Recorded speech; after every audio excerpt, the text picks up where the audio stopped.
+2 மாணவர்களுக்கு சாணக்கியா வழங்கும் என்ன படிக்கலாம் எங்கு படிக்கலாம் வழிகாட்டி நிகழ்ச்சி கலங்கரை விளக்கம் ஜனவரி 23ஆம் தேதி வெள்ளிக்கிழமை காலை 9:30 மணி முதல் 1:30 மணி வரை வேலுடையார் பள்ளி வளாகம், திருவாரூர். அனுமதி இலவசம். வாழா உங்கள் வாழ்வை வாழ. Cheers. Senior Living by Casa Grande. Life begins at 50. நெருப்பிலிருந்து பிறந்தவள் அந்த திரௌபதி. அந்த தீச்சுடரின் பெயரை எனக்கு சூடியதன் காரணத்தை இன்று நான் அறிந்தேன். வண்ண தமிழழகு, அதை வாசிக்கும் போது அழகு, முத்துச்சரம் போலே அதை தொடுத்து வைக்கும் திறமழகு, சொல்லழகு, பொருளழகு, செந்தமிழை செதுக்கையிலே செல்லும் மொழி நடையழகு, மொத்தத்தில் தமிழழகு, அருணை தமிழ்ச்சங்கம் பேரழகு. உங்கள் அத்துணை பேருக்கும் எங்கள் பட்டிமன்ற குழுவின் சார்பாக பணிவு கலந்த நன்றி கலந்த வணக்கத்தை முதற்கண் தெரிவித்துக் கொள்கிறோம். பொதுமக்கள் அமைதியாக இருக்கும்படி மிகவும் பணிவன்புடன் கேட்டுக்கொள்கிறேன். அன்பான ஒரு தலைவர், அழகான தலைவர். எத்தனை தலைவர்கள் இருந்தாலும் தமிழை தன் நெஞ்சத்தோடு சுமந்து வாழ்கிற ஒரு அற்புதமான மனிதர் ஐயா அமைச்சர் ஐயா ஏவா வேலு ஐயா அவருடைய திருப்பாதங்களுக்கு நன்றி சொல்லி, ஏன் பழனியை கூப்பிட்டுருக்காருன்னா, வேலு ஐயா பழனியை தானே கூப்பிடுவார். ஏன்னா எப்போவுமே வேலை கையில் வச்சுருக்கவர். ஏன்னா அதனால் உண்மையாகவே ஒரு அருமையான நிகழ்வு. நீங்கள்லாம் ரசிக்கிற மாதிரி ஒரு நிகழ்வாக இது அமையும். பெருமைக்கு உரிய சட்டப்பேரவையினுடைய துணைத் தலைவர் மாண்புமிகு ஐயா கு பிச்சாண்டி ஐயா அவர்கள் எதிரிலே அமர்ந்திருக்காங்க. அவங்களுக்கும் நன்றி சொல்லி, அன்புக்கும் பண்புக்கும் பாசத்துக்குரிய எங்களுடைய அன்பு அண்ணன், என்றைக்குமே நாடாளுமன்ற உறுப்பினராக இல்லாமல் நம் கூட பழகுகிற ஒரு நல்ல மனிதராக, இயல்பாக தோளோடு தோள் நிற்கிற மனிதராக இருக்கக்கூடிய அன்புக்கும் பண்புக்கும் பாசத்துக்கும் உரிய ஆரணி நாடாளுமன்ற உறுப்பினர் MS தரணிவேந்தன் ஐயா அவர்களுக்கும் ஒரு பெரிய கைத்தட்டு கொடுத்து நீங்கள் வாழ்த்தி. ஏன்னா வாழ்க்கையில் மனுஷனுக்கு பொன் தட்டோ வெள்ளி தட்டோ வைரத்தட்டோ விட மிக முக்கியமான ஒரு விஷயம் என்னென்னா, ரசிகர்களுக்கு ஒரு பெரிய கைத்தட்டு. நம்ம கலைஞர்களுக்கு ஒரு கைத்தட்டு இருந்தால் தான் மனித வாழ்க்கை ரொம்ப சந்தோஷமாக இருக்குது. நான் சொல்கிறது கரெக்டாக இருந்தால் நீங்கள் கைத்தட்டுங்க. இந்த செல்ஃபோன் வந்ததுக்கப்புறம் நாடு மோசமாக போச்சுன்னு நினச்சவங்கலாம் கைத்தட்டுங்க பார்ப்போம். ஒரு உண்மையை சொல்லவா, தட்டின அத்தனை பேர்ட்டையும் இந்த ஃபோன் இருக்குது. இது இல்லாமல் எங்கேயுமே போகிறதில்ல. பொண்டாட்டி காணாமல் போனால் கூட இப்போ யாரும் வருத்தப்படுறதில்ல. ஃபோன் காணாமல் போனால் அப்படி தேடுறான், ஐயோ ஐயோ ஐயோன்றான். ஒய்ஃபு காணோம்னா 2 மணி நேரம் ஜாலியாக இருக்கலாம் மாப்பிள்ளைன்றான். உண்மையாக சொல்லப்போனால் இந்த காஞ்சிபுரத்தில் அத்திவரதர் வந்தார். ஏன்னா பயங்கர கூட்டம், நானும் போயிருந்தேன். பயங்கர கூட்டம். என் ஃப்ரெண்டோட ஒய்ஃபு காணோம், தேடுறான் மாப்பிள்ளைங்கிறேன். இப்போ தான்டா தொலைஞ்சிருக்கா, 2 மணி நேரமாவது ஜாலியாக இருப்போன்றான். எங்கே இருந்தாலும் வந்துடுவான்றான். ஆனால் உண்மையை சொல்கிறேங்க, நான் போன அன்றைக்கி தான் நிஷா பயங்கர கூட்டம். அன்றைக்கி தான் பயங்கர கூட்டம். ஏன் தெரியுமா? அன்றைக்கி தான் நயன்தாரா வந்துச்சு. நீ சின்னத்திரை நயன்தாரான்னு ஊரை ஏமாற்றிட்டு இருக்க. உண்மையாகவே நயன்தாரா வந்துச்சு. உண்மையாக பயங்கர கூட்டம். பெருமாளை யாரும் பார்க்கல, எல்லாரும் நயன்தாராவை தான் பார்த்தாங்க. நானும் நயன்தாராவை தான் பார்த்தேன். சொல்கிறேன் நான், அவ்வளோ கூட்டம். ஆனால் என் மனைவி சொன்னான், 40 காஞ்சிபுரத்துக்கு வந்திருக்கோம், ஒரு 2 பட்டுப்படம் எடுத்து தரக்கூடாதான்னா. நான் உடனே அவள்கிட்ட கேட்டேன், 48 நாளுக்கு நம்ம அத்திவரதற்கு பட்டுப்படம் எடுத்து கொடுக்குறாங்க, டெய்லி பட்டுப்படவையான், எனக்கு 2வது எடுத்து தரப்படாதான்னா. நான் உடனே சொன்னேன், 48 நாள் கழித்து அத்திவரதர் தண்ணிக்குள்ளே போயிடுவாரான், வாய்ப்பு இருந்தால் சொல்லி இப்போவே எடுத்தாரேன்னு. வாழ்க்கைங்கிறது அவ்வளோ மகிழ்ச்சியான விஷயம். நல்லா ரசித்து சிரித்து கைதட்டலாம். ரொம்ப சந்தோஷமாக நல்ல அருமையான நல்ல நகைச்சுவையான நிகழ்ச்சி தான். ஒரு அருமையான என் பிறப்பே அதிசயமான பிறப்பு. எங்கள் அம்மாவுக்கு பிரசவ வலி, ஆட்டோ பிடிக்க எங்கள் அப்பா ஓடினார், நான் வாசல்லையே பிறந்துட்டேன். அங்கேருந்து அந்த டாக்டர் சொன்னாராம், அது டோர் டெலிவரி. 3 நாள் நர்ஸு என் மூஞ்சை பார்த்து பயந்துருக்கு, அவளை கருப்பாக இருந்திருக்கேன். நான் விஜய் டிவியில் 1.5 வருஷம் நிகழ்ச்சி பண்ணேன். கடைசியாக அந்த மேக்கப் மேன் சொன்னால், எத்தனை தடவை மேக்கப் போட்டாலும் நெகட்டிவ் மாதிரியே இருக்க ஒரே ஆள் நீந்தாங்கண்ணா. நான் எதுக்கும் கவலைப்படல. ஏன் தெரியுமா? அது வரைக்கும் நான் தான் கருப்புன்னு நினச்சேன். அடுத்து நான் அறந்தாங்க நிஷா வந்தால் அவள் என்னையை விட கருப்பு. எந்த உண்மையாகவே நீங்கள் இன்னும் ஏமாந்துடாதீங்க. அந்த பவுட்ரு 1.5 கிலோ ஏறி இருக்கு. கழுவுனான்னா என் கலரை விட கேவலமாக இருப்பாள். உண்மையாக சொல்கிறேங்க, சத்தியமாக சொல்கிறேன். இந்த ரூமில் தங்கியிருந்தோம் நாங்கள். இவளுக்கு காப்பி கொடுக்க ஒரு பையன் வந்தான். நிஷா அங்கே தான்டா இருக்கா, காப்பி கொடுறான்னு. போனவன் திரும்பி வந்துட்டான். சார், நிஷா எவ்வளோ சிகப்பாக இருப்பாங்க, நான் காப்பி தரமாட்டேன்ட்டான். அப்புறம் தான் நான் சொல்கிறேன், டே அவ தான்டா நிஷா. இல்லைங்க சார், நிஷா சிகப்பாக இருப்பாங்க. இல்லைடா பெயிண்ட் அதெல்லாம்.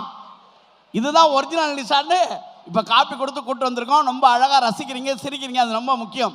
திருவண்ணாமலையினாலே பெருமை உடையது. சோழ நாடு சோறு உடைத்தது, பாண்டிய நாடு முத்துக்களை உடைத்தது, சேர நாடு தந்தங்களை உடைத்தது, ஆனால் தொண்டை நாடு சான்றோர்களை உடைத்ததுன்னு சொல்லுவாங்க. சான்றோர்கள் நிறைந்த பூமி.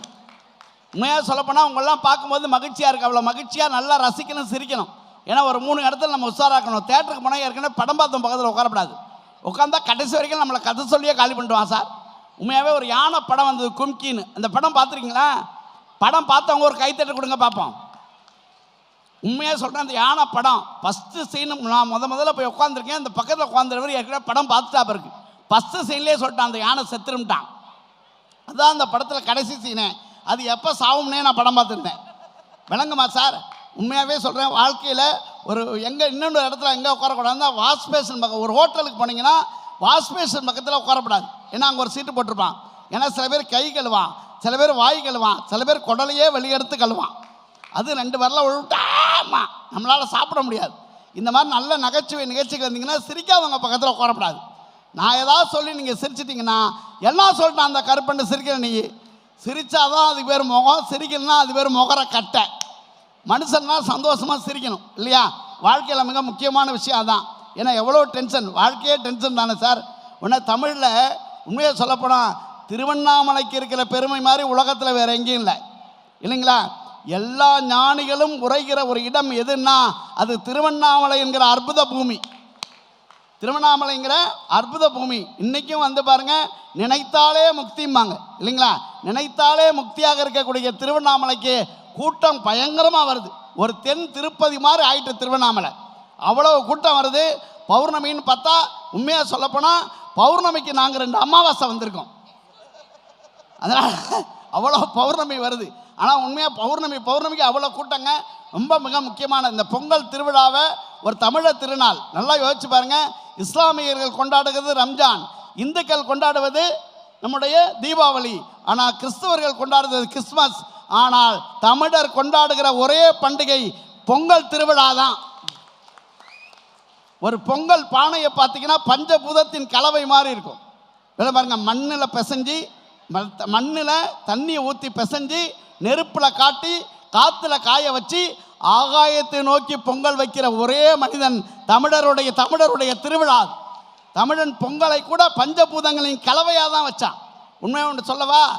எல்லோரும் பணம்பாளைய சீவி கல் குடித்த போது பண ஓலையை எடுத்து கல்லுண்ணாமை என்கிற அதிகாரம் எழுதியவன் திருவள்ளுவன் மட்டும்தான் சார். நல்லா நினச்சி பாருங்க. 2381 பாட்டு சங்க இலக்கிய பாட்டு, 2381 பாட்டு. ஒரு பாட்டு எழுதுனா யாதும் ஊரே யாவரும் கேளீர் தீதும் நன்றும் பிறர்தர வாரான்னு ஒரு பாட்டு எழுதுனா கணியன் பூங்குன்றனார்னு பேர். ஆனால் அவனுக்கு பேரே பாருங்க, கணியன்னா ஜோதிடன்னு அர்த்தம், பூங்குன்றம்னா நாடு, நாருங்கிறதா நம்ம வச்ச பேர்.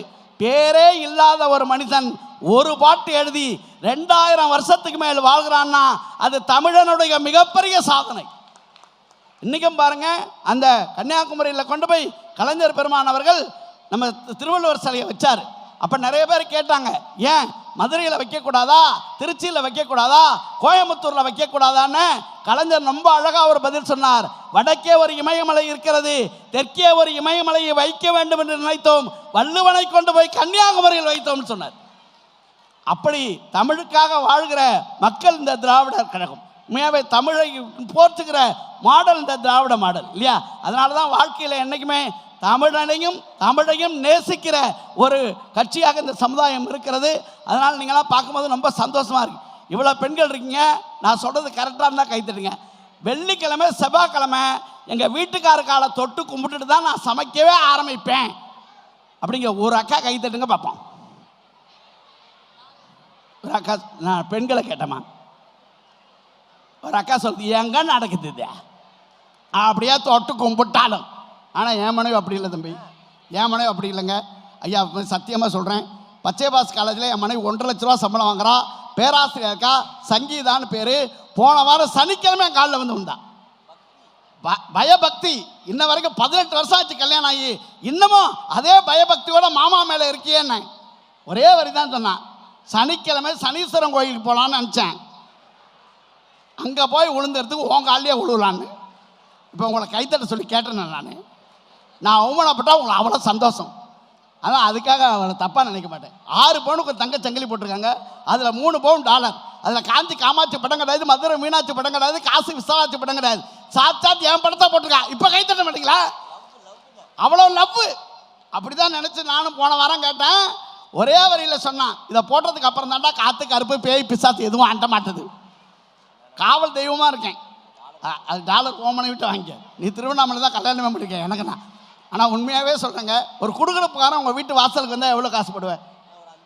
நீ 5 ரூபா போடுவேன், அதுக்கு மேலே போட மாட்டேன். நீ எவ்வளோ போடுவேன்? அவன் ஒரு 20 ரூபா போடுவான். நீ எவ்வளோமா போடுவேன்? எவ்வளோ சம்பாதிச்சாலும் 2 ரூபா தான் போடுவானாம். ஒரு நாளைக்கு 1 லட்ச ரூபா வாங்குறா, 2 ரூபா போடுறேன். நீ ஐயா நீங்கள் எவ்வளோ போடுவீங்க? ஒரு குடுகுடுப்பாரன் வந்தா 10 ரூபா போடுவார். ஐயா 10 ரூபா போடுவார். நீ போடுவாமா? இவன் பிச்சைக்காரி போட மாட்டான். ஆனால் குடுகுடுப்பாரன் என் வீட்டு வாசலுக்கு வந்தான் சார், 501 ரூபா போட்டேன். நான் பழைய பாக்கியான்னு நினைக்காதீங்க. அவன் தான் என் மனைவி மூஞ்சியை பார்த்து இந்த வீட்டில் சுடுகாட்டு காலி குடியிருக்குன்னு நான் சொல்லியிருந்தேன்னா அதோட நம்ம கதை முடிஞ்சிருக்கும். இப்போ வாழ்க்கையில் ஒரு குடும்பத்தில் எது முக்கியம்னா கணவன் மனைவி என்கிற வாழ்க்கைங்கிறது ரொம்ப சந்தோஷமான வாழ்க்கை. அதில் ஒரு குடும்பத்தில் யார் முக்கியமான ஆள்?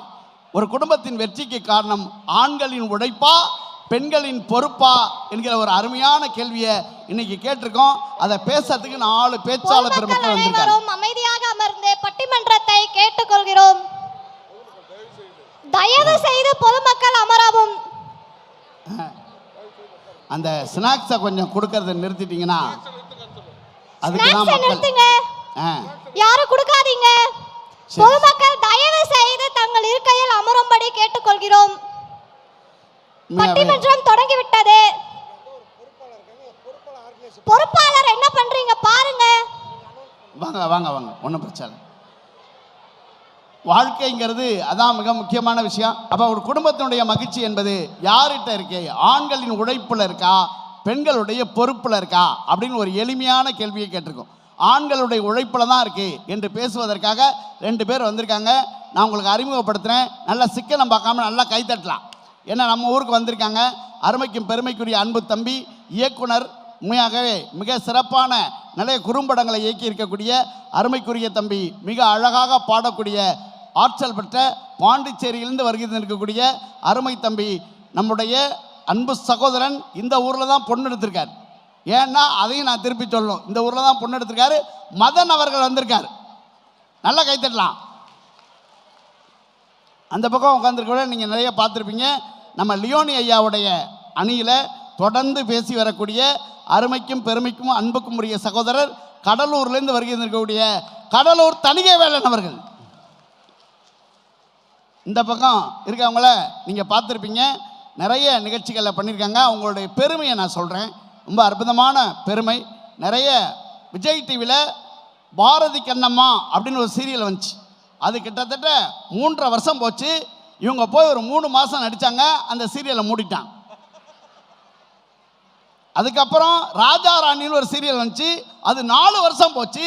இவங்க போய் ஒரு 4 மாதம் தான் நடித்தாங்க, அதையும் மூடிட்டான். அதுக்கப்புறம் நான் கனா காணும் காலங்கள்னு ஒரு சீரியல் பண்ணேன், வெப் சீரிஸ்.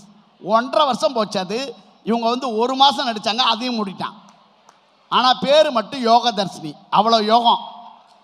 இப்போ நாங்கள் இந்த ரூமில் தங்கியிருந்தோம், வெளியில் வந்தோம் பாருங்க, இவங்க மூஞ்ச பார்த்தோன்னா அந்த பைக்கில் சறுக்கிட்டு கொண்டான்.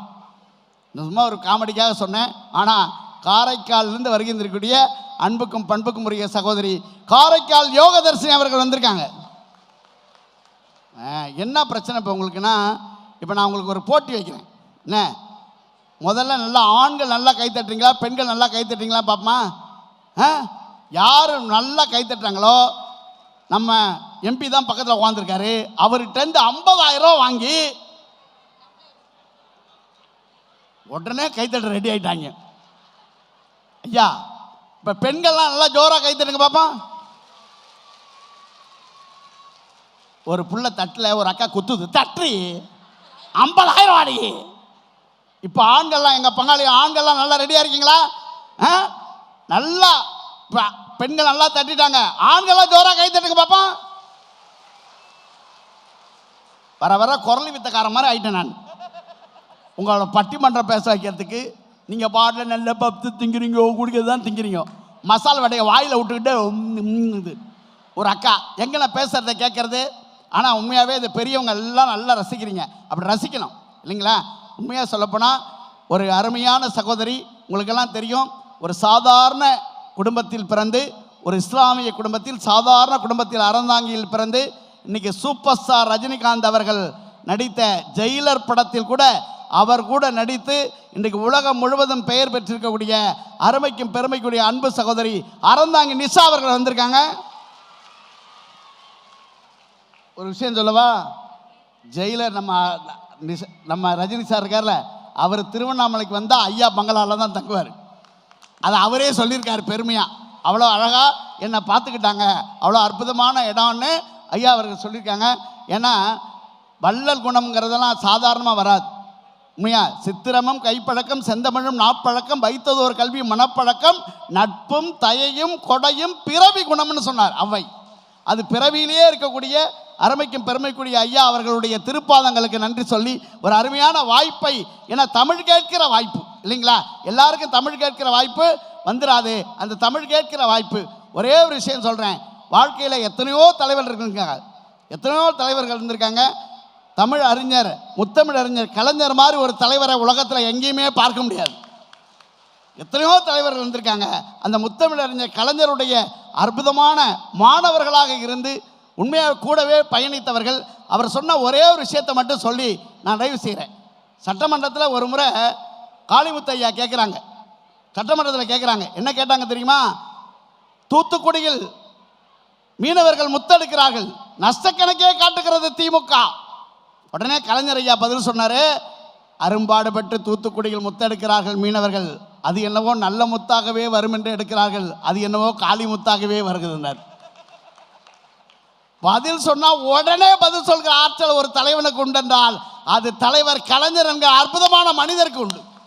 பேரறிஞர் அண்ணாவுடைய பேச்சு சாதாரணமாக சட்டமன்றத்தில் ஒரு முறை ஒருத்தர் எடுத்து பேசும்போது அண்ணா அவர்கள் அவரை பாராட்டினார், சி சுப்பிரமணியத்தை, காங்கிரஸ் தலைவரை.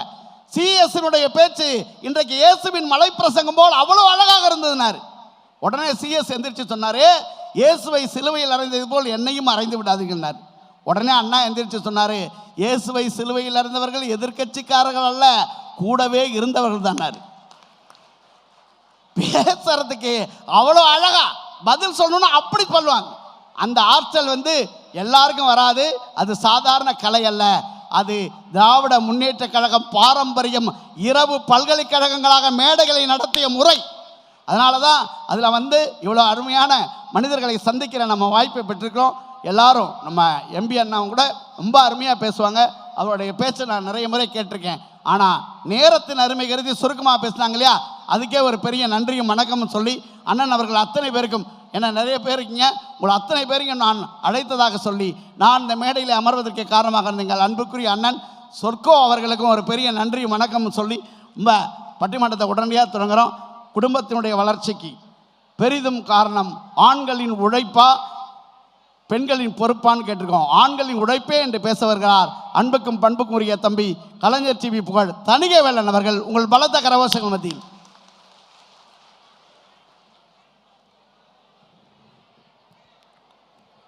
Hello, Sheikh. First of all, I just want to thank our Honorable Minister, sir. And then I just want to thank Palani sir for this wonderful opportunity. Pongal விழா தமிழ்ல நடத்திட்டு இருக்கோம். These people are so awesome. They are continuously enjoying the show for the past 30 minutes, my dear judge. Can I proceed on our topic? ஹரிதாரம் பூசி ஆங்கிலத்தில் பேசுபவர்களுக்கு மட்டுமே கரவொலி எழுப்பி கூட்டம் நடத்தும் கூட்டத்திற்கு மத்தியில் இலக்கணம் பல்வகை கொண்டிருந்தாலும் தலைக்கணம் சிறிதுமில்லா நம் தமிழுக்கு மேடையேற்றி அழகு பார்க்கும் உங்கள் அனைவரையும் வணங்கி என் உரையை துவங்குவதில் பெருமை கொள்கின்றேன். முத்தமிழறிஞர் டாக்டர் கலைஞர் அவர்களை பற்றி அண்ணன் பழனி அவர்கள் அவ்வளவு அற்புதமா சொன்னாங்க.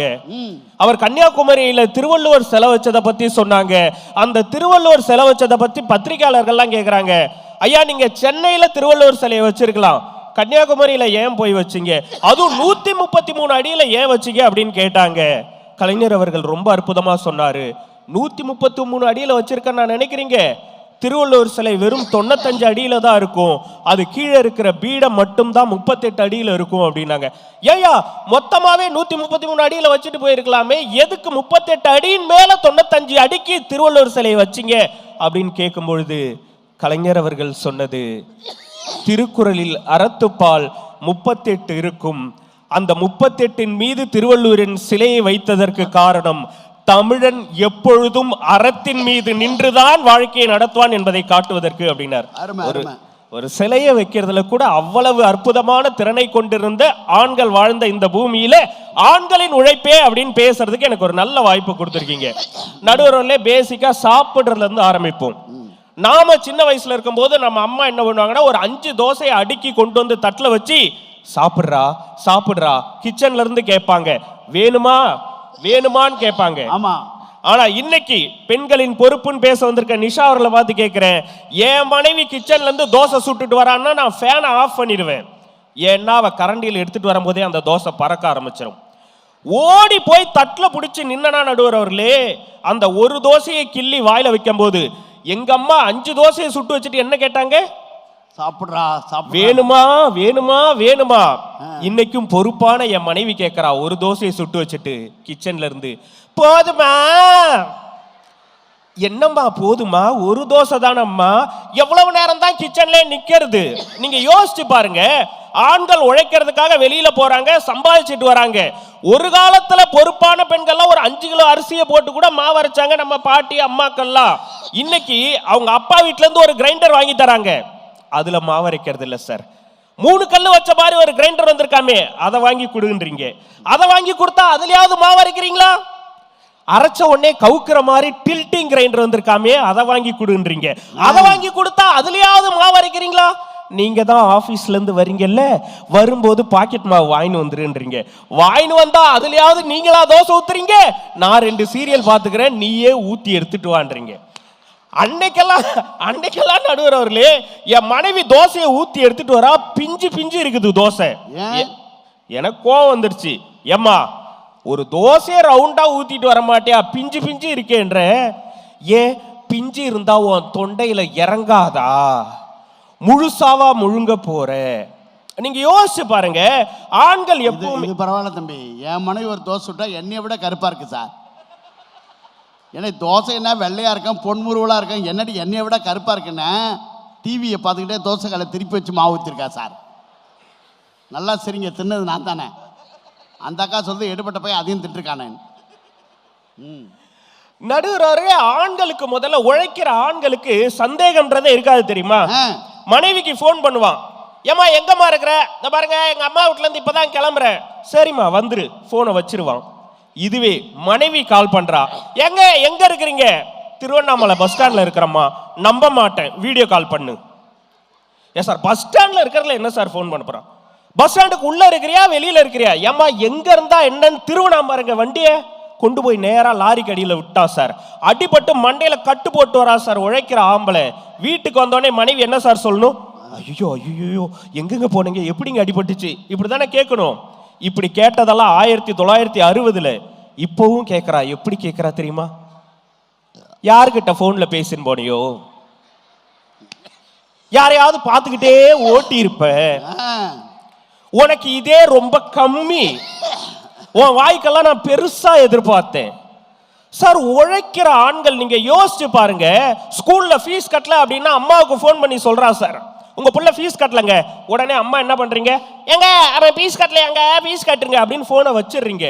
ஆஃபீஸில் வேலை செய்கிற அப்பனுக்கு தான் சார் தெரியும் புள்ள ஃபீஸ் கட்டாமல் வெளியில் நிற்பானேன்னு. எங்கெங்கேயோ ஓடி கடனை வாங்கி கொண்டு வந்து ஃபீஸை கட்டிட்டு அந்த வாதியாரை வெளியில் கூப்பிட்டு ஒரு வார்த்தை அப்பா சொல்லுவான், சார் இனிமே ஃபீஸ் கட்டல அப்படின்னா எனக்கு சொல்லுங்க சார், மற்ற பிள்ளைங்க முன்னாடி என் பிள்ளைய வெளியில் நிற்க வைக்காதீங்க. வேலை செய்கிற இடத்துல தான் அவமானப்பட்டாலும் பரவாயில்ல, படிக்கிற இடத்துல தான் புள்ள அவமானப்படக்கூடாதுன்னு நினைக்கிறவன் தகப்பன் சார். ஆகா ஆகா அருமை. இததான் சார் நாமுத்துக்குமார் அழகா சொன்னாரு. திருவிழாவின் பொழுதெல்லாம் என் தந்தையின் தோள் மீது அமர்ந்து சாமியை பார்த்திருக்கின்றேன், அப்பொழுதெல்லாம் தெரியவில்லை ஒரு சாமியின் தோள் மீது அமர்ந்துதான் இன்னொரு சாமியை பார்த்தேன் அப்படின்னு. யோசிச்சு பேசணுமா இல்லையா? நடுவரில் நீங்க போட்டிருக்க சட்ட கலர் என்ன? இது நீலம்.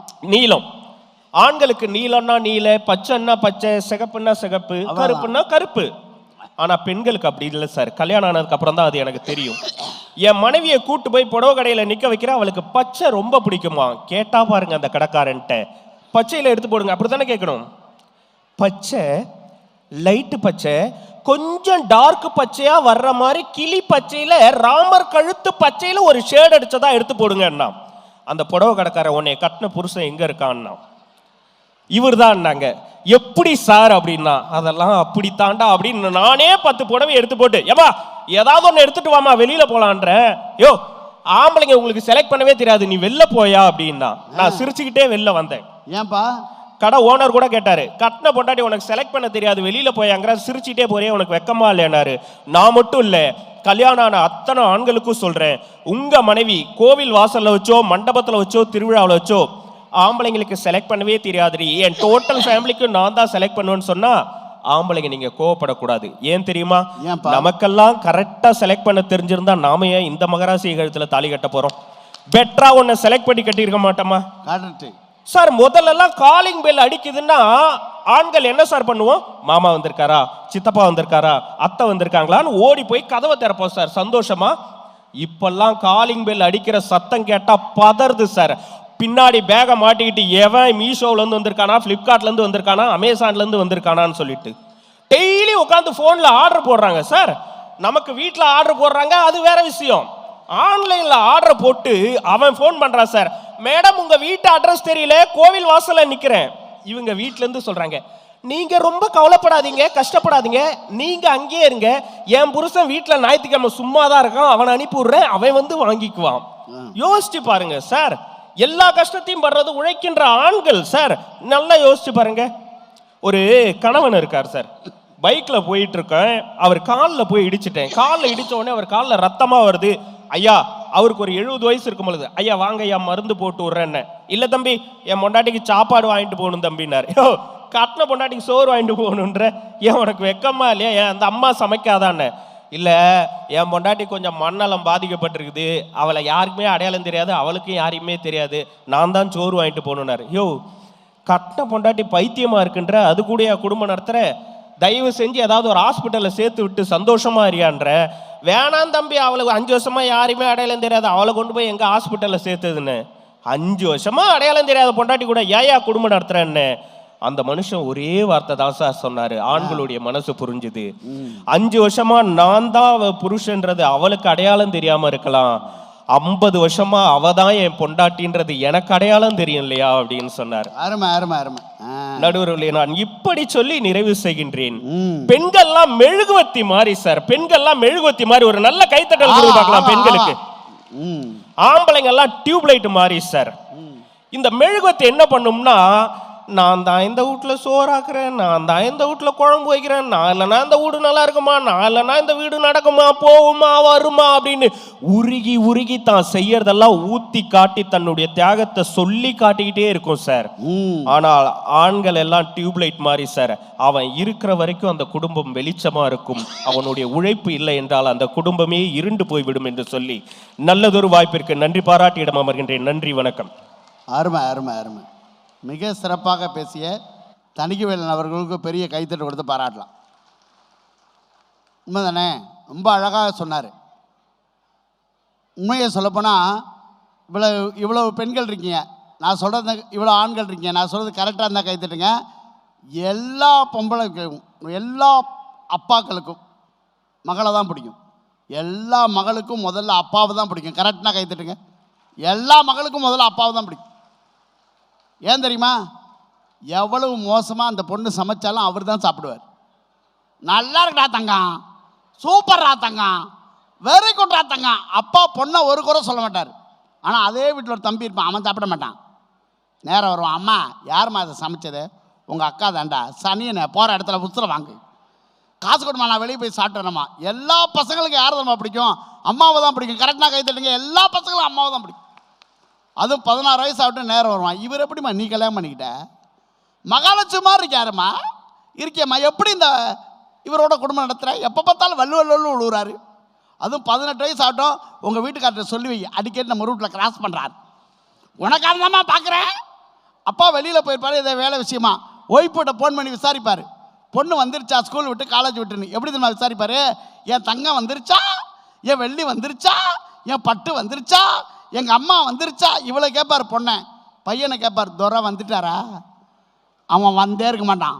ஆனால் அவங்க அம்மா அவனை விட்டு கொடுக்காது. இப்போ தான் வந்துட்டு இந்த பக்கத்தில் போகிறான். பின்னாடி தான் அவங்க தங்கச்சி சொல்லும், அப்பா அண்ணன்னு வரல, ஏன்னா போட்டு கொடுத்தா அது வேலை. இது ரெண்டு பேரும் இணைத்து வைக்கிற உறவு பாலம் யார் தெரியுமா? உலகத்திலேயே தாய் ஒருத்தி தான் சார், அம்மா ஒருத்தி தான். அதுக்குன்னே சில டயலாக் வச்சுருக்கோம். கண்ணதாசன் சொன்னார், யார் தெரியுமா அம்மா? உள்ளே உயிர் வளர்த்து உதிரத்தால் பால் கொடுத்து அள்ளிக்கிடும் போதெல்லாம் அன்பையை சேர்த்தணைத்து தொல்லை தமக்கென்ற சுகமெல்லாம் பிறர்க்கென்று சொல்லாமல் சொல்லிவிடும் தேவதையின் கோயில் அது. பண்பு தெரியாத மிருகம் பிறந்தாலும் பால் தரும் கருணை அது. பசித்த முகம் பார்த்து பதறும் நிலை பார்த்து பழம் தரும் சோலை அது. இருக்கும் பிடிசோறு தனக்கென எண்ணாமல் கொடுக்கின்ற கோயில் அது. அது தூய்மை, அது நேர்மை, அது வாய்மை. உலகத்தில் சிறந்தது தாய்மை. இதை ஒப்புக்கொள்வதே நேர்மை. சார், ஒரு வீட்டில் 20 லெட்டர் செய்கிறாங்கன்னா இந்த அம்மா 2 லெட்டர் எடுத்து 3 லெட்டர் எடுத்து வச்சுருக்கோம் பின்னாடி. ஏன்னா அந்த சின்ன பையன் வந்து கேட்பான்னு தெரியும். லெட்டருக்கு ஏன் அப்பா சாப்பிட்லையாடா? அப்பா சாப்பிட்டது, அப்போனா இப்போ வேணும்னு அர்த்தம். ஆனால் அதுக்குன்னு வைத்திருக்கிற லெட்டை கூட எடுத்து அவன் கையில் கொடுத்து சாப்பிட வைத்து அழகு பார்க்கிற ஒரே பிறவி தாயை தவிர உலகத்தில் வேறு யாரும் கிடையாது. ஆனால் உண்மையை வச்சு பாருங்கள், ஒரு அப்பா என்னைக்காவது தன்னை பற்றி அடையாளப்படுத்தியிருக்காரா? வெளியே காட்டியிருக்காரா? அவர் எவ்வளோ பெரிய தியாகத்தின் திருவுருவமாக இருப்பார், எங்கேயாவது சொல்லியிருக்காரா அப்படின்னு அவர் கேட்டிருக்கார். உண்மையாகவே சொல்லப்போனால் அப்பாக்களுடைய தியாகம் வெளியே தெரியவே தெரியாது இல்லையா? அதெல்லாம் பற்றி ரொம்ப அருமையாக அழகாக பேசுனாங்க. உண்மையாக சொல்லப்போனால் நம்முடைய அருமைக்குரிய அமைச்சர் பெருமகனுடைய மகனார் கம்பனையா அவர்கள் மிக அருமையான இந்த நிகழ்வை ஏற்பாடு செய்வதற்கு அத்தனை உழைப்பை நல்கியிருக்கிறார். அவருக்கும் ஒரு பெரிய கரகோஷம் கொடுத்து நம்ம வாழ்த்த வேண்டும் என்று சொல்லி. ஏன்னா ஒரு அப்பாவுக்கு பிள்ளை அப்படி பிறக்கணும் இல்லை, பேரே கம்பன் வச்சுருக்காரு பாருங்க. என்ன உண்மையாகவே அருமையான அந்த தமிழ் பெயர். உண்மையாக சொல்லப்போனால் ரொம்ப அழகாக அப்பாவுக்கு சப்போர்ட் பண்ணி பேசியிருக்காரு. தந்தை தான் உலகத்தின் மிகச்சிறந்த ஆள், எல்லாவற்றையும் தாங்கிக் கொள்கிற மனிதர்னு பேசின தணிகைவேலன் அவர்களுக்கு ஒரு பெரிய கைத்தட்டை கொடுத்து பாராட்டலாம். ஏன்னா இந்த நாக்கு இருக்க 32 கான்ஸ்டபிள் 2 மகளிர் காவலெலாம் உள்ளே வச்சு பக்காவாக படைச்சிருக்கான் கடவுள். இது போகிற யாரையாவது பார்த்து ஏதாவது சொல்லிச்சுன்னா மொத்த உடம்பும் அடிவாங்குமே தவிர சொன்ன நாக்கு செவனேன்னு உள்ள படுத்துன்னு இருக்கும். அதனால தான் வள்ளுவர் சொன்னார், யாகாவராகின்னு நாகாக்க காவாக்கால் சோகாப்பர் லோல் படுவர் லொங்கொழிஞ்சி. கடைசி வரியை மாற்றிட்டேன். இதான் கண்ணதாசன் சொன்னார். ஏன் தெரியுமா?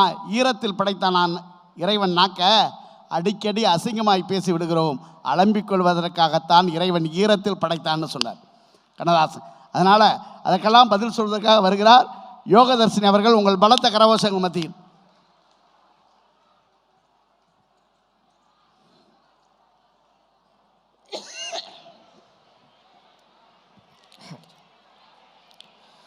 ஒழுக்கத்தை ஒன்றாக்கி உயிர்மை எழுத்திட்டு இயலிசை நாடகம் எடுத்து வேதங்கள் 4 என படைத்து நிலத்தை 5 ஆக்கி சுவையை 6 ஆக்கி இசையை 7 ஆக்கி 8 தொகை பாடி நவக்கோல் காட்டி நவரசம் பூட்டி 10 பாட்டு பாடி 12 திருமுறைகள் ஏற்றி 14 கீழ்கணக்கு கொடுத்து இன்னா 40 இனியவை 40 40 பாடலும் சமூகத்தை சீர்திருத்தி 64 கலைகள் வளர்த்து 96 சிலைகள் படுத்து 133 அதிகாரத்தின் மூலம் உலகத்தை ஆளலாம் என வள்ளுவத்தை கொடுத்து 1330 குரட்பாக்களை கொடுத்து 4000 திவ்ய பிரபந்தங்களை கொடுத்து 10,000 கவிதைகள் முத்தாக அள்ளித்தந்த சத்தான கம்பனுக்கு ஈடு இன்னும் வித்தாகவில்லை என பாடி என்ற முத்தான தமிழுக்கு என் முதற்கண் வழக்கதை தெரிவித்தார். அருமாமா நீ பேசுனது ரொம்ப அந்த ஸ்பீடு ரொம்ப நல்லா இருந்துமா. நன்றி. எதார்த்தாலும் 10 ரூபா, எதார்த்தாலும் 10 ரூபா, ஐயா வாங்க அம்மா வாங்க, எதார்த்தாலும் 10 ரூபா, வரிசையில் வாங்க. அப்படி சொல்லாதீங்க. தமிழ் வளர்த்த ஒரு கழக உடன்பிறப்புகளுக்கு முன்னாடி பேசுறோங்கிறதே ஒரு பெருமை இல்லையா? நல்ல ஒரு அற்புதமான ஒரு வாய்ப்பை கொடுத்த அத்துணை நல்லுள்ளங்களுக்கும், நம்மளுடைய அமைச்சர் ஐயா அவர்களுக்கும், நம்மளுடைய கம்பன் ஐயா அவர்களுக்கும், பிச்சாண்டி ஐயா அவர்களுக்கும், எங்களுடைய அண்ணா சொர்க்கோ அண்ணா அவர்களுக்கும், வந்திருக்கக்கூடிய அத்துணை அருமை பெருமக்கள் அத்துணை பேருக்கும் என்னுடைய நன்றி கலந்த வணக்கங்களை தெரிவித்துக் கொண்டு, அத்துணை அன்பு உறவுகளுக்கும் தமிழர் திருநாளாம் பொங்கல் திருநாள் வாழ்த்துக்கள்னு சொல்றதை விட நம்ம ஐயா சொன்ன மாதிரி தமிழ் புத்தாண்டு நல் வாழ்த்துக்களை தெரிவித்துக் கொண்டு, உண்மையாகவே சொல்ல வேண்டும் என்றால் நல்ல திருவண்ணாமலையில் நீங்க சொன்ன மாதிரி தான், காசியிலே இறந்தால் மோட்சம், திருவாரூரில் பிறந்தால் மோட்சம், சிதம்பரத்தில் துதித்தால் மோட்சம்னு சொன்னாக்கா நம்ம திருவண்ணாமலையை மனசால நினைச்சாலே மோட்சம்னு சொல்லுவாங்க. அப்படியேப்பட்ட ஒரு நல்ல ஒரு பூமியில அருமையான ஒரு வாய்ப்பு கொடுத்துருக்கீங்க, நல்ல ஒரு தலைப்பு கொடுத்துருக்கீங்க சார். ஆனா உண்மையிலேயே இந்த இடத்துல வந்து நான் வந்து கட்சிக்கு அப்பாற்பட்டு நான் வந்து அந்த மாதிரிலாம் பேசல. பொதுவாகவே நான் வந்து சொல்றேன், நம்ம கழகத்தை பத்தியும் நம்முடைய கலைஞர் ஐயாவை பத்தியும் நிறைய விஷயங்கள் சொன்னீங்க. ஏன் எல்லாருமே வந்து கலைஞர் ஐயாவை இந்த அளவுக்கு உயர்த்தி சொல்றாங்க அப்படின்னா, நான் பார்த்த விதத்துல ரெண்டே வரியில சொல்லணும்னா, இன்னைக்கு அரியாசனங்களுக்காக போட்டி போட்டுக் கொள்ளும் தலைவர்களுக்கு மத்தியில் ஏதும் அறியாத ஜனங்களுக்காகவே நித்தம் நித்தம் பாடுபட்ட ஒரு தன்னிகற்ற தலைவர்னு சொன்னாலே அது வந்து நம்ம கலைஞர் ஐயா தாங்க. ஏன்னா இன்னைக்கு மக்களுக்காக வாழ்ந்த தலைவர்கள் எத்தனையோ பேர் இருக்காங்க, மக்களால் உயர்ந்த தலைவர்கள் எத்தனையோ பேர் இருக்காங்க. ஆனா மக்களோடு மக்களாக வாழ்கின்ற நம்முடைய தளபதி ஆட்சியில வாழ்றதே ஒரு பெருமை இல்லையா? அருமையா தலைப்பு கொடுத்தீங்க பாருங்க, ஆண்களின் உழைப்பா பெண்களின் பொறுப்பா. நம்ம இப்ப இருக்க சூழலை வச்சே சொல்லணும்னு சொன்னாக்கா, மகளிர் உயர மாநிலம் உயரம்னு எந்த பக்கம் பார்த்தாலும் இன்னைக்கு நம்ம ஒரு சொற்களை பார்க்கிறோம்னு சொன்னாக்கா, நாங்க தானங்க இன்னைக்கு எல்லாமே பண்ணிட்டு இருக்கோம். இல்ல என்னத்தான் பிரச்சனையா தணிகை வேலுக்கு? அங்கேருந்து வந்து ஆண்கள் நாங்க உழைக்கிறோம் இல்லையா, ஆண்கள் எவ்வளவு கஷ்டப்படுறோம் இல்லையா, ஆண்கள் அதுவும் கல்யாணத்தை பண்ணா எல்லாம் முடிஞ்சு போச்சான். நான் என்ன கேட்கிறேன், கல்யாணம் பண்ண பிறகு நிம்மதி இல்லை இல்ல, கல்யாணம் பண்ணா சந்தோஷம் இல்லை இல்ல, பொண்டாட்டி வந்தா ஒரே பிக்கலா இருக்குல்ல, அப்புறம் ஒரு 3 முடிச்சு போட்டு ஒரு பொம்பளை பிள்ளை ஏன் கல்யாணம் பண்றீங்க? ஒண்ணு நல்லா தெரிஞ்சுக்கமா, இவ்வளவு ஆண்கள் இருக்கீங்க, மனசாட்சியோட சொல்லுங்க, எந்த ஆம்பளை 3 முடிச்சு போட்டான்? 3 தானே போடுவாங்க. நான்லாம் கொண்டு போனேன், யார் பிடுங்கினா யார் கட்டினானே தெரில. 1 முடிச்சு தான் சார் நான் போட்டேன், 2ஆம் முடிச்சு எங்கள் அக்கா போட்டுது, 3ஆம் முடிச்சு ஊரில் பெரியவங்க போட்டாங்க. யாரோ கட்டின தாலிக்கு நான் புருஷனா இருக்கேன். யாரோ கட்டின தாலிக்கா? பெண்கள் நல்லா யோசிச்சு பாருங்க, அவங்க அக்காவும் அவங்க தங்கச்சியும் கட்டின தாலிக்கு புருஷனா இருக்கிறதுக்கு அவங்களுக்கே இவ்வளவு கஷ்டமா இருக்கே, அவங்க அக்கா தங்கச்சி கட்டின தாலிக்கு நம்ம பொண்டாட்டியா வாழ்ந்துகிட்டு இருக்கவே எங்களுக்கு எவ்வளவு கஷ்டமா இருக்கும். அம்மா நீ அப்படிலாம் பேசாத, அதனாலதான் சொல்றா, உங்க அக்கா மட்டும் இந்த பக்கம் வந்தா அவதான் 2ஆவது முடிச்சு போட்டவன். ஏன் சொல்றோம்? வரும்போது ஒரு கட்டப்பையோட வருது, போகும்போது 5 கட்டப்பையோட போகுது. விட்ட அனுமார் சஞ்சீவி மலையை தூக்கிட்டு போன மாதிரி வீடியே பேத்து கூட தூக்கிட்டு போயிரும்ல இருக்கு. பொறுப்பா நாங்க சொல்றோம். இதுல வேற அங்கேருந்து நான் என்ன கேட்கிறேன், பெண்கள் நாங்க ஆண்கள் உங்களுக்கு நாங்க தாலி கட்டிட்டோம் சொல்றீங்கல்ல, பிடிக்குதோ பிடிக்கலையோ குடும்பத்துக்காக பொறுப்பா நாங்க கடைசி வரைக்கும் அந்த தாலி கயிறை கழுத்துல சுமந்துகிட்டு இருக்கோம். என்னைக்காச்சும் ஒரு நாள் பொண்டாட்டிக்காக ஒரு அருணா கயிறாவது நீங்க கட்டுறீங்களா? இல்ல கையில ஒரு நோம்பு கயிறாவது கட்டியிருக்கீங்களாங்க? இதுல வேற ஆண்கள் நீங்க தான் உழைக்கிறீங்கல்ல சார், நிறைய உழைக்கிறீங்கல்ல, சம்பாதிக்கிறீங்கல்ல, அப்புறம் ஏன் சார் கல்யாணம் பண்ணும்போது எங்க வீட்டுல வரதட்சணை கேக்குறீங்க? மிக்சியை கொண்டு வா, கிரைண்டரை கொண்டு வா. ஒண்ணு தெரிஞ்சுக்க, வரதட்சணைங்கிற வார்த்தையே தப்பு, அதை மாத்தியாச்சு. என்னன்னு? அதுக்கு பேரு திருமண நிவாரண நிதி. புரியல. எப்படி? வெள்ள நிவாரணத்தை கொடுக்குறாங்க, சுனாமி நிவாரணத்தை கொடுக்குறாங்க, வறட்சி நிவாரணத்தை கொடுக்குறாங்க. அவ்வளவு ஏங்க கொரோனாவுக்கே 4000 ரூபாய் காசு கொடுத்து கவர்மெண்ட். 1 மாசம் 2 மாசம் வர்ற கஷ்டத்துக்கே கவர்மெண்ட் காசு கொடுக்குதே, உன்னைய கல்யாணம் பண்ணி ஆயுசுக்கு குடும்பம் நடத்தினானே அது எம்மா பெரிய கஷ்டம். அப்பெல்லாம் சொல்லாதீங்க. என்ன உண்மையிலே பெண்களுடைய பொறுப்பை பத்தி ஒரே வரியில சொல்லட்டா, இன்னைக்கு உள்ள பெண்கள் பாருங்க, குடும்பத்துக்காக வீட்லயும் நாங்க உழைக்கிறோம், குடும்பத்துக்காக வெளியிலயும் போய் நாங்க உழைக்கிறோம். உண்மையா சொல்லணும், ஒரு பெண்ணும் ஒரு ஆமையும் ஒண்ணுங்க. ஆமா அவ்வளவு பெரிய ஓட சுமந்துக்கிட்டு தரையில விட்டாலும் மேஞ்சிட்டு இருக்கும், தண்ணியில விட்டாலும் நீந்திக்கிட்டு இருக்கும். பெண்கள் நாங்களும் பாருங்க, குடும்பத்துக்காக பிறந்த வீட்டுல இருந்தாலும் அந்த வீட்டுக்காக நாங்க மாடா உழைக்கிறோம், புகுந்த வீட்டுக்கு போனாலும் அந்த வீட்டுக்கு நாங்க மாடா உழைக்கிறோம். ஆமை மாதிரி ஓடா தேயிரமா இல்லையா? பெண்ணும் ஆமையும் ஒண்ணுன்னு. பெண்ணும் ஆமையும் ஒண்ணு. அதனாலதான் பெரிய சொல்லிருக்காங்க, ஆமா பூந்த உருப்படாது, நாங்க பூந்து உருப்பலையா? இதுல வேற என்ன சமைச்சு போடுறீங்க? ஒரு தோசை ஊத்துறதுக்கு என்ன கேட்பாங்க உங்க அம்மா? அவங்க அம்மா வந்து வேணுமான்னு கேட்பாங்களாம். பொண்டாட்டி போதுமான்னு கேக்குதான். எதனால? நாங்க சமைச்சு போடாம தான் அப்படி போதுமான்னு கேட்டுதான் அவங்க 3 பேருக்கும் தொப்பை 3 இன்ச்சு முன்னாடி நிக்குதா? இதை மட்டும் தப்பா பேசாத. ஏன் நீ குப்பையில போடுறதெல்லாம் என் தொப்பையில போடுற? பெண்கள் மாசமா இருப்பாங்க, ஆண்கள் வருஷமா இருப்போம். 10 மாசம் சுமக்கிறேன் 10 மாசம் சுமக்கிறேன் சொல்றீங்கல்ல, 15 வருஷமா சுமக்கிறேன். எந்த ஆம்பளையா சொல்லியிருக்கமா? இதுல எவ்வளவு நன்மை இருக்கு தெரியுமா? தொப்பையில என்ன நன்மை இருக்கு? குப்புற விழுந்தா மூக்கு இடிக்காது. என் பிள்ளை இப்படி ஏறி இப்படி சரக்கம் ஏத்தலக்கா இறக்கலக்கா. அப்படிலாம் சொல்லக்கூடாதுன்னு. இதுல வேற பெண்கள் நாங்க சீரியல் பாக்குறோமா? சீரியல் பாக்குறது ஒரு தப்பாக்கா? ஏன் நாங்க சீரியல் பாக்குறோம்? எதனால நாங்க சீரியல் பாக்குறோம்? பல குடும்பத்துக்கு மாசம் கேபிளுக்காருக்கு ஏன் புருஷன் சம்பாதிச்சு 150 ரூபாய் கட்டிக்கிட்டு இருக்காரு, அந்த 150 ரூபாய் காசு வீணா போயிட கூடாதுங்கிறதுக்காக நாங்க சீரியல் பாக்குறோம். இதுல என்ன தப்பு இருக்கு? அது உங்களுக்கு பொறுக்கல.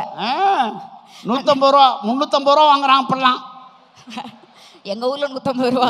அண்ணே நான் என்ன கேட்கிறேன், ஆண்கள் உழைக்கிறீங்க, வெளிநாட்டுக்கு கூட போய் உழைக்கிறீங்கல்ல, வெளிநாடு வரைக்கும் நீங்க போய் உழைக்கிறீங்க அப்படின்னா யாரை நம்பிங்க ஒவ்வொரு ஆம்பளை வெளிநாட்டுக்கு போறீங்க? வீட்டுல இருந்து தன்னுடைய மனைவியோ அம்மாவோ வீட்டுல உள்ள பொம்பளை அந்த குடும்பத்தை பொறுப்பா பார்த்துப்பாங்கன்ற நம்பிக்கையில தானங்க நீங்க எங்கேயும் வெளிநாட்டுக்கு உழைக்கவே போறீங்கன்னு சொன்னாக்கா பெண் இல்லாம உங்களால ஏதாச்சும் முடியுமாங்க? இதுல வேற சொல்றீங்க அன்னைக்கெல்லாம் அந்த காலத்துல எல்லாம் குடும்பம் கூட்டு குடும்பமா இருந்துச்சு, குடும்பத்துல மாமியார் மாமனார் இருந்தாங்க, பெண்கள் மதிச்சாங்க. இன்னைக்கு மதிக்கிறாங்களா? நான் என்ன கேட்கிறேன், குடும்பத்தை பிரிக்கிறது ஒரு தப்பா? இதுல என்ன குத்தத்தை கண்டுபிடிச்சீங்கன்னு எனக்கு தெரியல. நல்ல கேள்வி கேட்டமா நீ.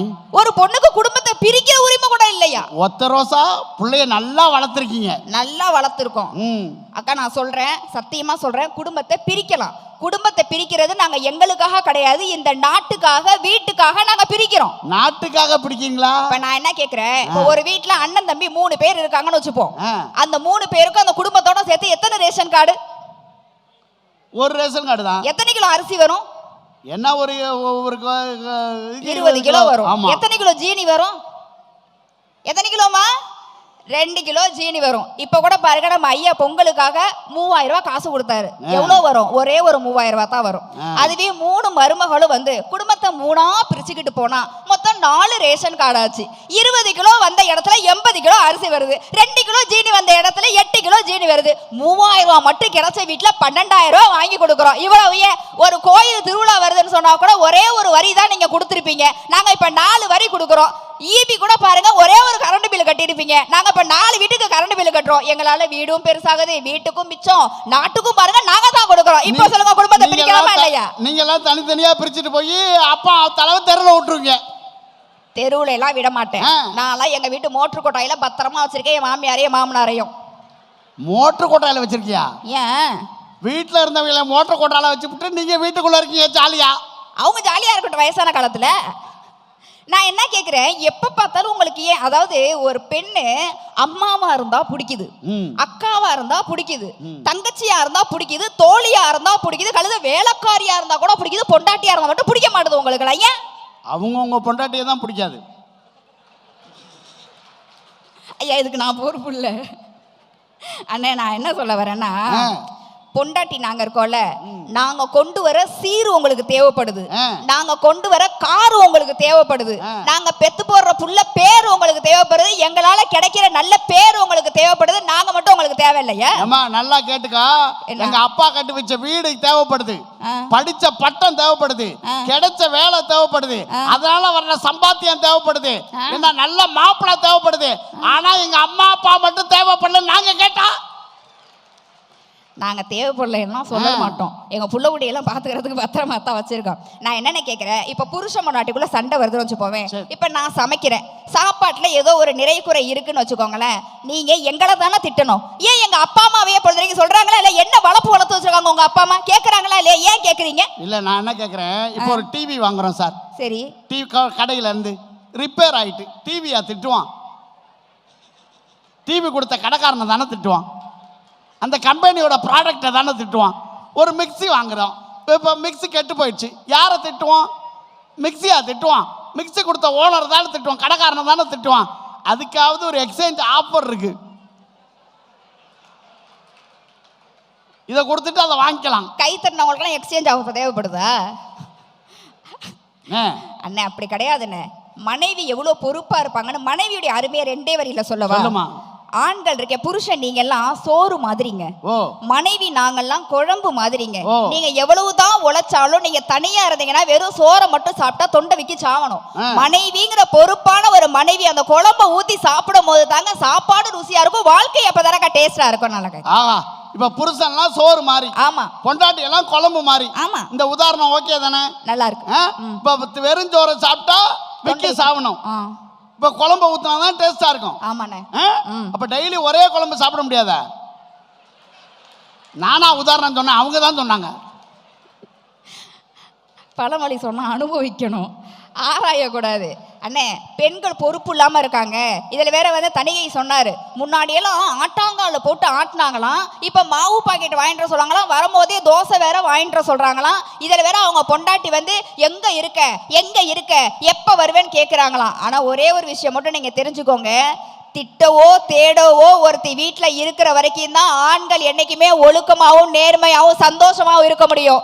இல்லைன்னு வச்சுக்கோங்களேன், இங்கே திருவண்ணாமலை பஸ் ஸ்டாண்ட்லேயே அப்படியே திரிய வேண்டியதான் யாருமே இல்லாமல். நான் என்ன கேட்குறேன், பெண்கள் குடும்பத்துக்காக எவ்வளோ உழைக்கிறோம் தெரியுமா, எவ்வளோ கஷ்டப்படுறோம் தெரியுமா? எங்களோட உழைப்பே உங்களுக்கு தெரிய மாட்டேதுங்க. ஒரு வீட்டில் மூத்த பிள்ளையா பிறந்தாலும் நாங்கள் தான் வேலை பார்க்கணும், ரெண்டாவது பிள்ளையா பிறந்தாலும் நாங்கள் தான் வேலை பார்க்கணும், அண்ணன் தம்பி இருந்தாலும் நாங்கள் தான் வேலை பார்க்கணும், அண்ணன் தம்பி இல்லைனாலும் நாங்கள் தான் வேலை பார்க்கணும், மாமியார் இருந்தாலும் நாங்கள் தான் வேலை பார்க்கணும், மாமியார் இல்லைனாலும் நாங்கள் தான் வேலை பார்க்கணும், என் நாத்தனா என் வீட்டுக்கு வந்தாலும் நான் தான் வேலை பார்க்கணும், நான் என் நாத்தனா வீட்டுக்கு போனாலும் நான் தான் வேலை பார்க்கணும், விசேஷத்துக்கு வெளியூருக்கு போனாலும் நான் தான் வேலை பார்க்கணும், என் வீட்டில் விசேஷம் நடந்தாலும் நான் தான் வேலை பார்க்கணும், எனக்கு புள்ள பிறந்தாலும் நான் தான் வேலை பார்க்கணும், என் அண்ணன் பொண்டாட்டிக்கு புள்ள பிறந்தாலும் நான் தான் வேலை பார்க்கணும், எனக்கு உடம்பு நல்லா இருந்தாலும் நான் தான் வேலை பார்க்கணும், எனக்கு உடம்பு நல்லா இல்லைனாலும் நான் தான் வேலை பார்க்கணும். மொத்தத்துக்காக குடும்பத்தில் நாங்கள் தான் உழைக்கிறோம், நாங்கள் தான் பொறுப்பாக இருக்கோம். என்ன நீங்க உழைச்சிட்டீங்க? எவ்வளோ கைத்தட்டு வந்து பார்த்தியா? அதுலேயும் ஒரு அக்கா நல்லா கேட்குறாடி. நல்லா கேட்குறேன்.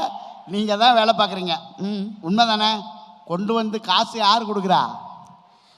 இப்படி சொல்லக்கூடாது.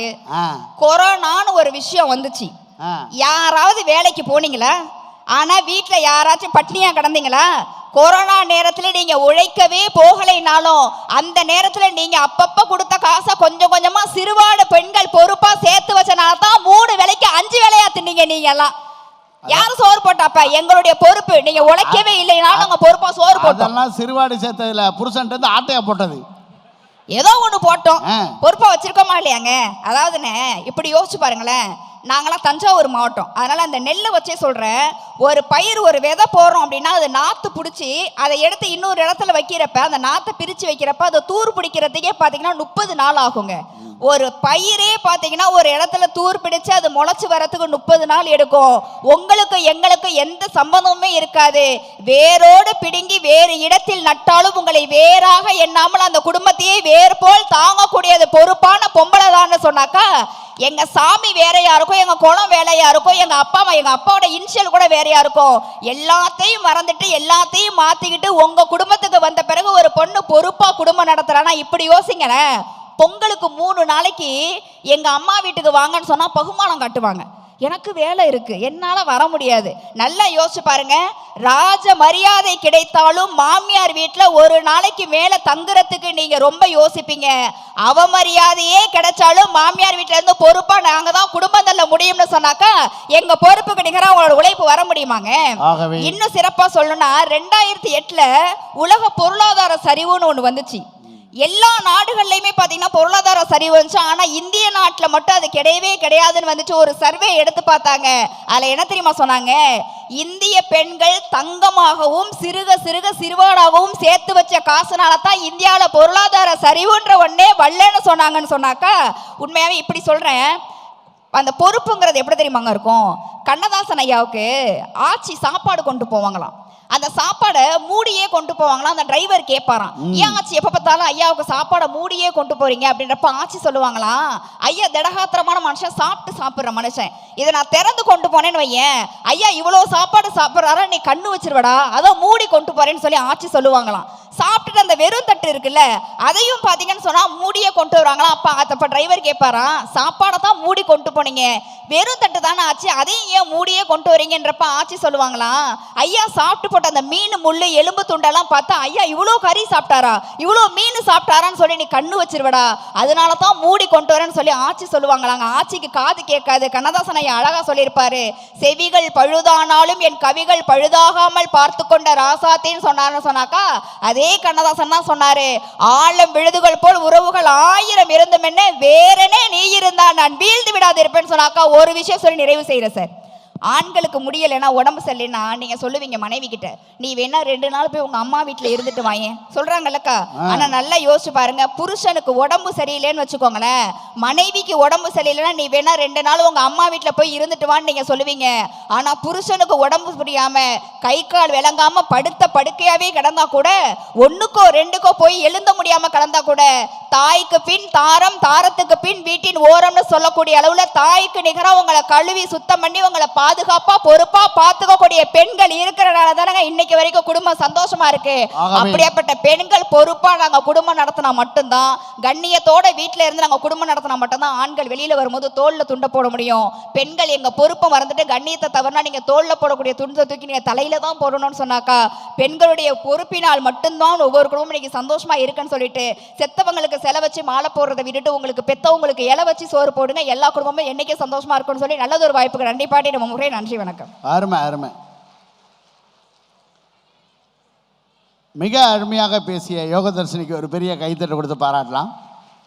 அவங்க ஒரு கேள்வி ரொம்ப அழகாக கேட்டாங்க. வாழ்க்கையில் நல்லா இருக்கும்போது சரி சார், எங்கே போய் சாப்பிட்லாம், மனைவி இருக்க வரைக்கும் எங்கே சாப்பிட்லான்னு யோசிப்பாங்க. ஆனால் மனைவி இல்லைன்னா எங்கே போய் சாப்பிட்றது, என்ன சாப்பிட்லான்னு யோசித்த கணவர் எங்கே போய் சாப்பிட்லான்னு யோசிப்பார் அப்படின்னு சொல்லுவாங்க. அப்படின்னா நீங்கள் யோசிச்சு பாருங்கள். நான் இன்னும் ஓப்பனாக சொல்கிறேன், நீங்கள் ஜெயிச்சிங்கன்னா உங்கள் நண்பர்கள் அத்தனை பேரும் கூட இருப்பாங்க. வாழ்க்கையில் நீங்கள் தோற்று போனால் உங்கள் மனைவியை தவிர உலகத்தில் வேறு யாருமே இருக்க மாட்டாங்க. அதுதான் சத்தியமான உண்மை. தோல்வி என்று ஒன்று வரும்போது உங்களுக்கு தாங்கி பிடிக்கிற ஆள் யாருன்னா உங்கள் மனைவியை தவிர உலகத்தில் வேறு யாருமே வர மாட்டான். கண்ணதாசன் சொன்னார் இல்லையா, ஆழம் விழுதுகள் போல் உறவு 1000 இருந்து மென்னே, வேறென நீ இருந்தால் அதில் நான் வீழ்ந்து விடாதிருந்தேன், உன் கண்ணில் நீர் வழிந்தால் என் நெஞ்சில் உதிரம் கொட்டுதடி, பேருக்கு பிள்ளை உண்டு பேசும் பேச்சுக்கு சொந்தம் உண்டு, என் வேதனை யார் அறிவார், உன்னை போல் தெய்வம் ஒன்றே அறியும்னு சொன்னாங்க கண்ணதாசன். எங்கள் ஊரில் அன்றைக்கி ஒரு பெரிய மனுஷன் அவரை கூட்டி கேட்டேன், எங்க உங்கள் பிள்ளைய நல்லா படிக்க வச்சிங்களே, எப்படி இருக்கான்? மெட்ராஸ் ஹைகோர்ட்டில் பெரிய வக்கீல் நம்ம பையன் தான் தம்பி, மொதல் கேஸே என் மேலே தான் போட்டிருக்கான், சொத்தை பிரித்து கொடு, அதுக்காக படிக்க வச்சார் அவர். இன்னொரு பெரிய மனுஷன் அவரை கூட்டி கேட்டேன், எங்க உங்களுக்கு 2 பசங்களாச்சே, என்ன பசங்கள்லாம் கல்யாணம் பண்ணிட்டீங்களா? 27 வயசில் முதல் பையன் கல்யாணம் பண்ண தம்பி, அவன் டாக்டரு, கொண்டாட்டி கூட வெளியே போயிட்டான், இதில் விட்டு நடக்கிறது தானே. 2வது பையனுக்கு எப்போ பண்ணீங்கன்னு? 26 வயசில் பண்ணேன், அவன் ரொம்ப நல்லவன், என்னை வெளியே போக சொல்லிட்டான். முதல் பையன் மேலே தெரியலக்கான், 2வது பையன் கீழே தெரியலக்கான், அப்பா நடுத்தரில் இருக்கார். அன்றைக்கி என் சொந்தக்காரர் தான் ஒருத்தர் பொண்ணு கல்யாணம் பண்ணிக்காரு, எனக்கு சொல்லவே இல்லை. ஏங்க பொண்ணு கல்யாணம் பண்ணிங்க சொல்லவே இல்லைன்றேன், அவன் எனக்கே சொல்லப்பான்னார். அப்புறம் எப்படி கல்யாணம் ஆயிடுச்சுன்னு, செல்போனும் செல்லமும் கொடுத்து வளர்த்த மகள் தொடர்பு எல்லைக்கு அப்பால். மேடையில் பேசுகிறான், தாயை காப்போம், தாய் தான் உலகத்தின் மிகச்சிறந்த தெய்வம், தாயில் என்றால் யாரும் இல்லைன்னா 2 பிச்சைக்காரம்மா முன்னாடி உட்காந்துச்சு, இந்த மாதிரி ஒரு பிள்ளை என் வயிற்றில் பிறந்தா நான் ஏன் பிச்சை எடுக்கிறேன்ச்சு. அதுக்கு இன்னொரு அம்மா சொல்லிச்சு, வாயை போடுறீ, அவன் தான் என் பிள்ளை. வாழ்க்கை வேறையா இருக்கு, பேச்சு வேறையா இருக்கே சார். இன்னைக்கு சமுதாயம் அப்படி தானே இருக்கு. அப்போ யோசிச்சு பாருங்க, மனைவி என்கிற ஒரு உறவு மட்டும்தானே சார் உங்கள் பக்கத்திலே நிற்கிது, பிள்ளைகள்லாம் உங்களை விட்டுட்டு போயிடறாங்களேன்னு ரொம்ப அழகாக பேசியிருக்காங்க. அதுக்கெல்லாம் பதில் சொல்றதுக்காக வருகிறார் பாண்டிச்சேரி மதன் அவர்கள். உங்கள் பலத்த கரகோஷங்கள் மத்தியில் வாங்க.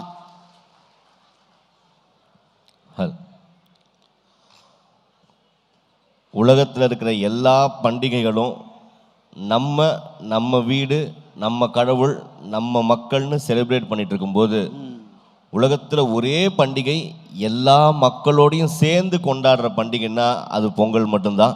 அப்படி ஒரு பொங்கல் விழாவில் உங்கள் அத்தனை பேரையும் சந்திக்கிறதுல ரொம்ப மகிழ்ச்சி அடைகிறேன். நடுவர்களே, ஒரு அற்புதமான தலைப்பு, குடும்ப முன்னேற்றத்திற்கு காரணம் ஆண்களின் உழைப்பா பெண்களின் பொறுப்பா? அவ்வளோதான் கேள்வி. இது திராவிட மண். நாங்கள் பெண்களை குறை சொல்லலை, நீங்கள் பொறுப்பானவங்க தான், நீங்கள் சிறப்பானவங்க தான், நீங்கள் நல்லா இருக்கீங்க, குடும்பத்தை நல்லா பார்த்துக்கிறீங்க, அதெல்லாம் நாங்கள் குறையே சொல்லலை.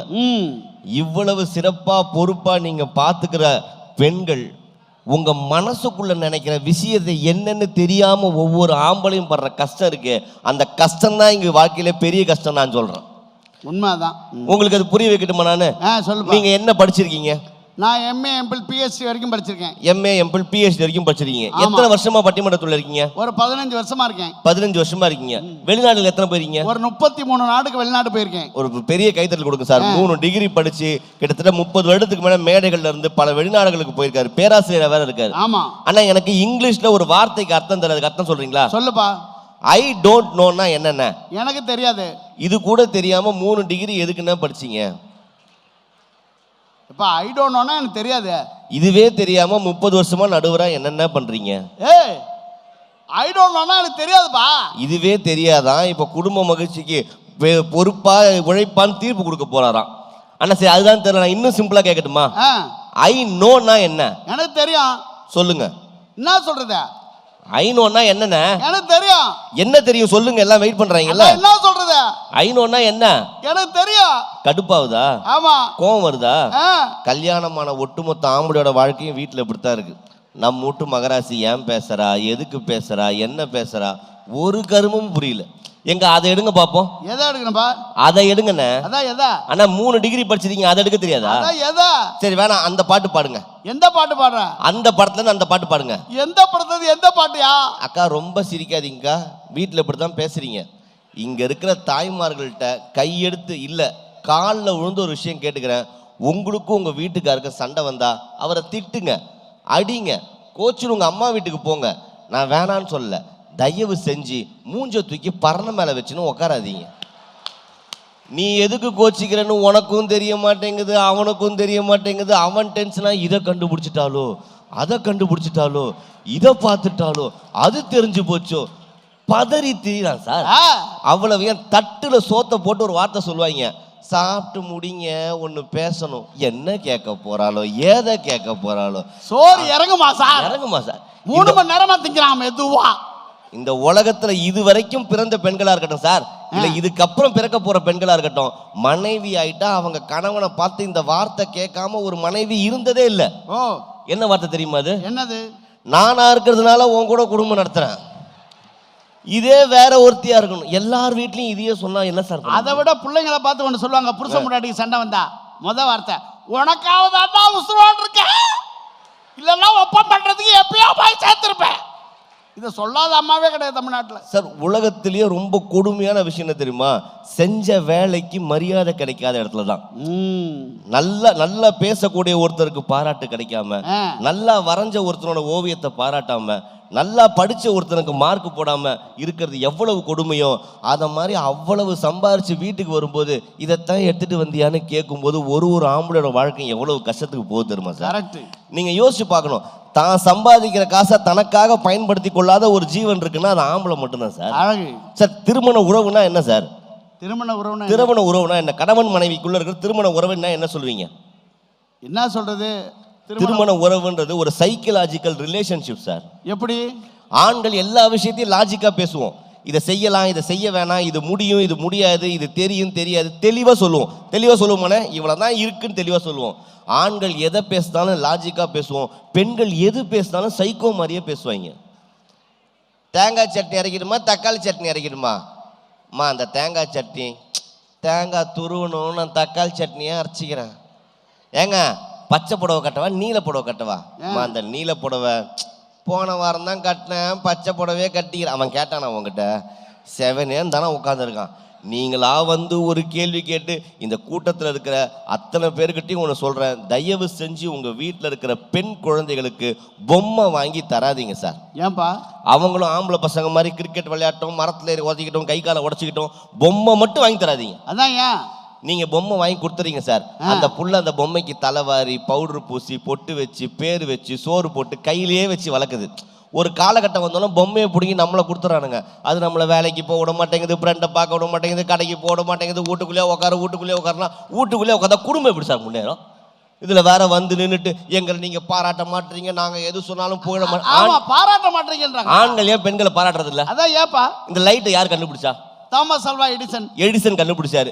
எடிசன் லைட்டை கண்டுபிடிக்கிறதுக்கு முன்னாடி எல்லாரும் விளக்கு தானே கொளுத்திருந்தோம். ஆமா விளக்கு தான். முதல்ல தாமஸ் ஆல்வா எடிசன் இந்த விளக்கு கண்டுபிடிச்சாரு. பல்ப் அங்க இருந்துச்சு, சுவிட்ச் இங்க இருந்துச்சு. இங்க சுவிட்ச் போட்டோன்னு அங்க லைட் எரிஞ்சது. உலகமே அதிசயமா வாவ்னு பார்த்துச்சு. எப்படி பார்த்துச்சு? ஓ அதிசயமா பார்த்துச்சு. ஆமா. இன்னைக்கும் பல்ப் அங்க இருக்கு, சுவிட்ச் இங்க இருக்கு. யாராவது சுவிட்ச் போட்டு அதிசயமா வாவுன்னு பாக்குறோமா? இல்லையா. கல்யாணமான புதுசுல வாவுன்னு தான் பார்ப்பான்.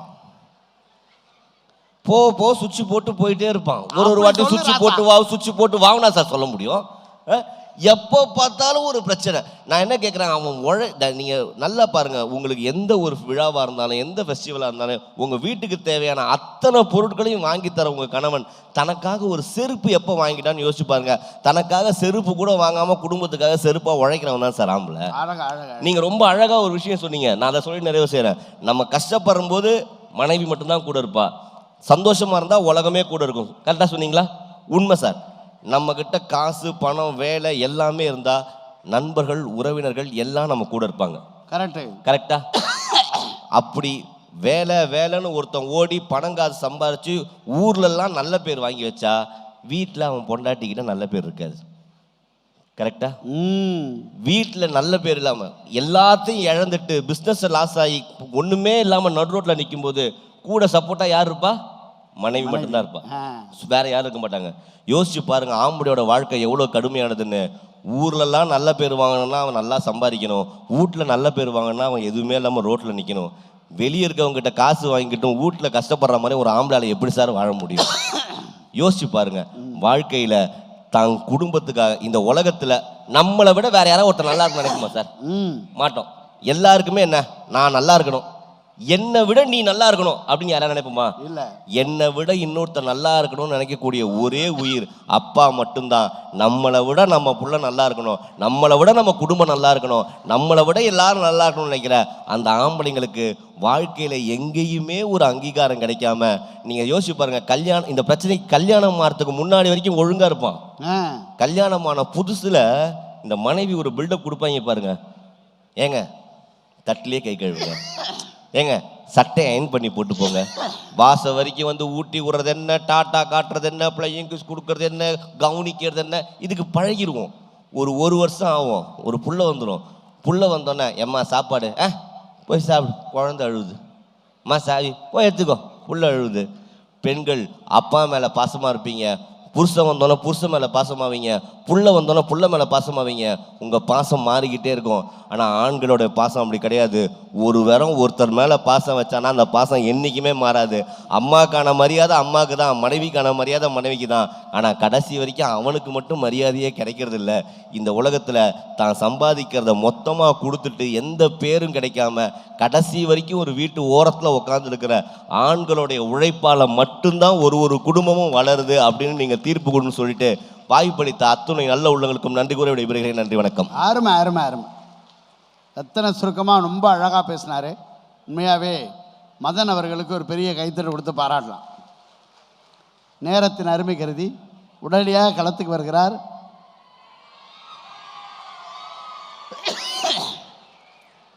சின்னத்திரை நயன்தாரா,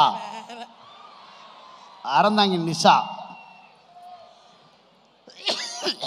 புகையில்லா போகியும் பகையில்லா பொங்கலும் பொங்கி வருவதற்கு அத்துணை பேருக்கும் பொங்கல் நல் வாழ்த்துக்களை தெரிவித்துக் கொண்டு, மரியாதைக்குரிய நடுவர் அவர்களே, எல்லோரும் ஏவினால்தான் வேலை செய்வார்கள், யாரும் ஏவாமலே எனக்காக உண்மையான அன்பால் வேலை செய்யக்கூடிய அந்த மனிதருக்கு இயற்கையாகவே ஏவா வேலு என்று பெயர் வந்துவிட்டது என்று மரியாதைக்குரிய முத்தமிழறிஞர் டாக்டர் கலைஞர் அவர்களால் பாராட்டு பெற்ற அமைச்சர் அவர்களே, மேடையில் அமர்ந்திருக்கக்கூடிய எம்பி அவர்களே, அவர் என் பக்கத்தில் உட்காந்துட்டு ரொம்ப நேரமா இந்த பிள்ளை பேச்சாளரானே என்னை பார்த்துக்கிட்டு இருந்தார்.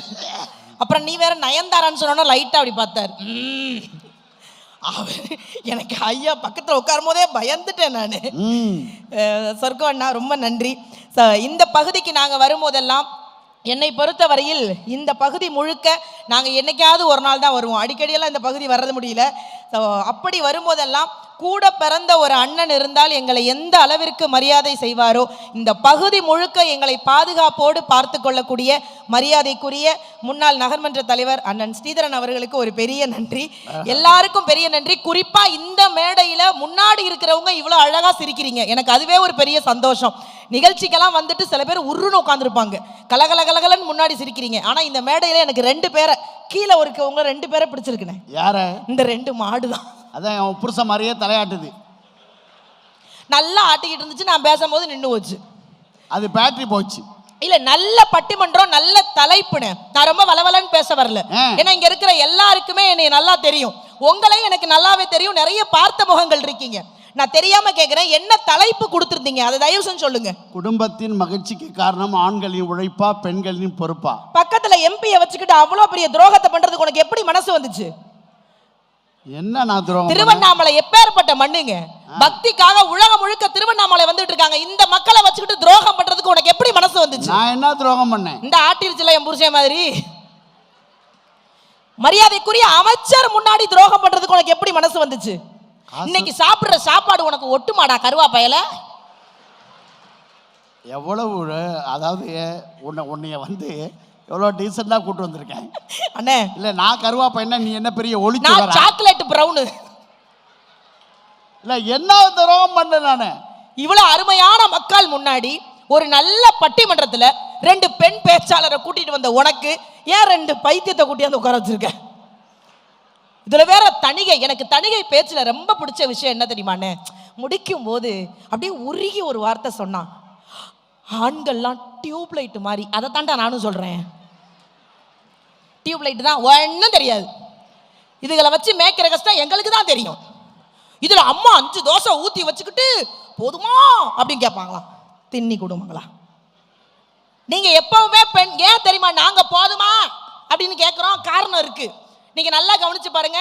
பழைய காலத்துல நாங்க சின்ன பிள்ளையா இருக்கும் போது இந்த பாட்டு எங்களுக்கு சொல்லி கொடுத்து எங்களை வெறுப்பத்தி இருப்பாங்க. இது எல்லாருக்கும் தெரியும். இரு அண்ணா, எடுத்துட்டீங்களா? போட்டோ எடுக்கிறீங்களா ப்ரோ? எடுத்து என்ன பிரயோஜனம்? கழுவும் போது வெறும் ஃப்ரேம் தான் வரும். இறங்க.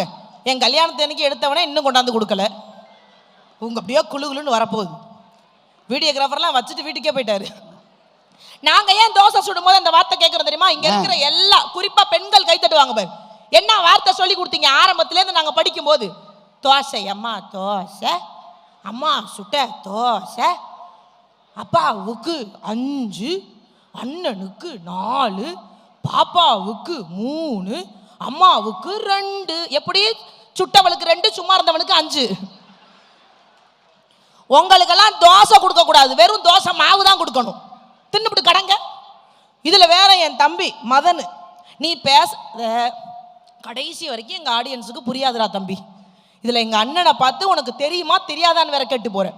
இதுல எனக்காவது பாராட்டி இருக்கீங்களா, அது பண்ணிருக்கீங்க? அடே, இங்க இருக்கிற எல்லா பெண்களும் ஆண்களை திட்ட மாட்டேன். குறிப்பா நான் ஆண்களை திட்டவே மாட்டேன். எனக்கு நான் என் புருஷனை மட்டும் தான் இது வரைக்கும் திட்டிருக்கேன், வேற யாரையும் நான் திட்டினது இல்லை. ஆனா அவரை பத்தி ஒரு பெருமையான விஷயம் சொல்லவா? சொல்லுமா. கல்யாணம் ஆகி 13 வருஷம் ஆகுது. 13 வருஷமா நீங்கெல்லாம் என்னைக்காவது உங்க மனைவி முகத்தை பார்த்து சாப்பிட்டுருக்கீங்களா சார்? 13 வருஷமா என் முகத்தை பார்த்தா சார் சாப்பிடுவாரு. எப்படி? நீ இப்ப அண்ணே ஒரு நிமிஷம் சார், நான் உங்களை எப்படி எக்ஸ்பெக்ட் பண்ணல, படார்னு சிரிச்சிட்டீங்க. என் முகத்தை பார்த்து மட்டும் தானே சாப்பிடுவாரு. எப்படி? நான் கடுப்பா எங்க மாமியார்ட்ட கேட்டேன், என்ன பிள்ளை வளர்த்து வச்சிருக்கீங்க, எப்ப பாரு சாப்பிடும். வந்தா இப்ப வீடியோ கால் பண்ணாரு, ஆன் பண்ணே பார்த்துட்டு சாப்பிடுறாரு. ஏன் இப்படி சாப்பிடுறாரு, எதுக்கு எப்ப பார்த்தாலும் என் மூஞ்ச பார்த்தே சாப்பிடுறாருன்னு கேட்டேன். எங்க மாமியார் சொன்னாங்க, தப்பெல்லாம் என் மேல தாண்டி. ஏன்? சின்ன பிள்ளையில இருந்தே நிலாவை காமிச்சு சோறு ஊட்டிட்டேன். 13 வருஷமா இருட்டிலேயே தின்றுருக்கான் தாளு. அப்படி பேசாதண்ணே. நீ வேற பௌர்ணமிக்கு தான் திருவண்ணாமலை வரணும்னு. இன்னைக்கு பெருமை என்ன தெரியுமா? திருவண்ணாமலைக்கு அமாவாசைக்கே 2 அமாவாசை வந்திருக்கு.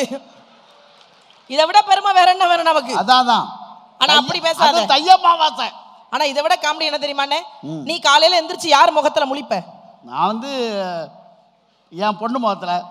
ஏன்லாம் எங்க வீட்டுக்காரு கல்யாணம் இத்தனை வருஷமா என் முகத்துல தான் சார் முழிக்கிறாரு. காலையில எந்திரிச்சிருவாரு, கண்ணை மூடிக்குவாரு, தங்க குட்டி அப்படி மாதிரி. பின்னாடி என் மாமியார் சொன்ன எருமை குட்டியை போய் தங்க குட்டிங்கிறான் பாரு. நான் அப்படியே ஜங்குன்னு வந்து வாசல்ல நிப்பேன். மாமா கண்ணை திறந்து பார்த்து சிரிச்சுட்டு படுத்து தூங்கிடுவாரு. நான் ஒரு நாள் கேட்டேன், எல்லாரும் முழிச்சு பார்த்தா எந்திரிச்சு வேலை வெட்டிக்கு போவாங்க, நீ ஏன் முதேவி படுத்து தூங்கிக்கிறேன்னு? இல்ல முழிச்சு பார்ப்பேன், இருட்டா இருக்குன்னு விடியலன்னு படுத்து தூங்கிடுவேன்ட்டாரு. அந்த ஆள் பல வருஷமா என் மூஞ்சியை விடியா மூஞ்சியா பயன்படுத்திருக்கான் சார். இது தெரியாம நாங்க வேற அவருக்காக உயிரை விட்டு காதலிச்சிருக்கோம். இதுல நீங்க என்னைக்காவது ஒரு நாள் நீங்க சொல்றீங்களே மனைவி அப்படியே பாராட்ட மாட்டாமான்னு நான் தெரியாம கேட்கிறேன். மனைவி உங்ககிட்ட பாராட்ட எதிர்பார்க்காம வேற யார்கிட்ட எதிர்பார்ப்பா? இதுல எப்போ வர்றீங்க, எங்க வர்றீங்க, 150 போனா. நான் ஒன்னு சொல்றேன்டா தம்பி, சொல்லு. நீங்க வர வேண்டிய நேரத்துக்கு கரெக்டா வந்திருந்தீங்கன்னா நாங்க உங்களுக்கு ஃபோன் பண்ணவே மாட்டோம். நாங்க 6 மணிக்கு எங்க இருக்கீங்கன்னு கேட்டா நீங்க 6 மணிக்கு இங்க இருக்கீங்கன்னு கரெக்டா சொல்லணும். நீ திருவண்ணாமலை பஸ் ஸ்டாண்ட்ல நின்றுக்கிட்டு நான் வீட்டு வாசல்ல நிக்கிறேன்னு போய் சொல்ல வேண்டியது. எல்லா வேலையும் இதுங்க பார்க்க வேண்டியது. இதுல இந்த போன் வந்ததுக்கு அப்புறம் உண்மையில அநியாயம் பண்றாங்க சார். யாருக்கு மெசேஜ் இந்த அன்னைக்கெல்லாம் ஒரு காலத்துலலாம் கணவனை முழுசா நம்புவோம் நாங்க. இன்னைக்கு ஒண்ணும் கிடையாது. சொத்தை எழுதி கொடுனா கூட புருஷன் எழுதி கொடுத்துடுறாரு. இது உண்மைன்னா ஆண்கள் ஒத்துக்கணும். உங்க போனோட லாக் நம்பரை பொண்டாட்டிகிட்ட சொல்றீங்க சார் முதல்ல. அன்னைக்கெல்லாம் எங்க வீட்டுக்காருக்கு நெஞ்சு வலிக்குது, போனை கொடுங்க ஆம்புலன்ஸுக்கு போன் பண்றேங்கிறேன், தடவிட்டு நல்லா இருக்கேங்கிறாரு. நீ எல்லாம் சாப்பிடான்ட்டு நெஞ்சு போயிட்டேன். ஆனா உண்மையிலே கொஞ்ச நாளா என் வீட்டுக்காரர் போன் அடிக்கடி யூஸ் பண்றாருன்னு டவுட் ஆயிட்டேன். சரி, தப்பு தான், டவுட் ஆயிட்டேன். இன்னொரு சிம்மு வாங்கி நானே போட்டு எங்க வீட்டுக்காருக்கு மெசேஜ் பண்ணேன்க்கா. நம்ம புத்திசாலியில. இன்னொரு விஷயம் சொல்றேன், ஒரு மெசேஜ் அனுப்பிச்சா உடனே ரிப்ளை பண்ண மாட்டார் என் வீட்டுக்காரலாம். ஆனா அன்னைக்கு நான் வேற சிம்ல இருந்து ரிப்ளை பண்ணேனே, ஹாய்னு போட்டேன், உடனே ஹாய்னு வந்துச்சு. கன்ஃபார்ம் பண்ணிட்டேன், கூப்பிடுறாங்க அப்பா தலை முடிவு பண்ணிட்டேங்க்கா, இன்னையோட பாயை காலி பண்ணிடலான்னு. அடுத்த வார்த்தை கன்ஃபார்ம் பண்ணுவோமேன்னு ஆர் யூ மேரிடுன்னு கேட்டேன். எஸ். நீ ஆர் யூ மேரிடுன்னு கேட்டாலே அவர் எஸ் தான் போடுவார். அப்படி பேசாத உன் மாப்பிளைய பத்தி. Are you married? எஸ். அங்க நின்று அப்படியே கிழிஞ்சிருச்சு. நீங்க வேணா ஒன்று பண்ணுங்க, வாங்க இங்க வந்து நின்னுக்கோங்க. அப்பவும் தெரிய மாட்டேன். இன்னைக்குன்னு பார்த்து கோட்டிங் கம்மியா போட்டேனே.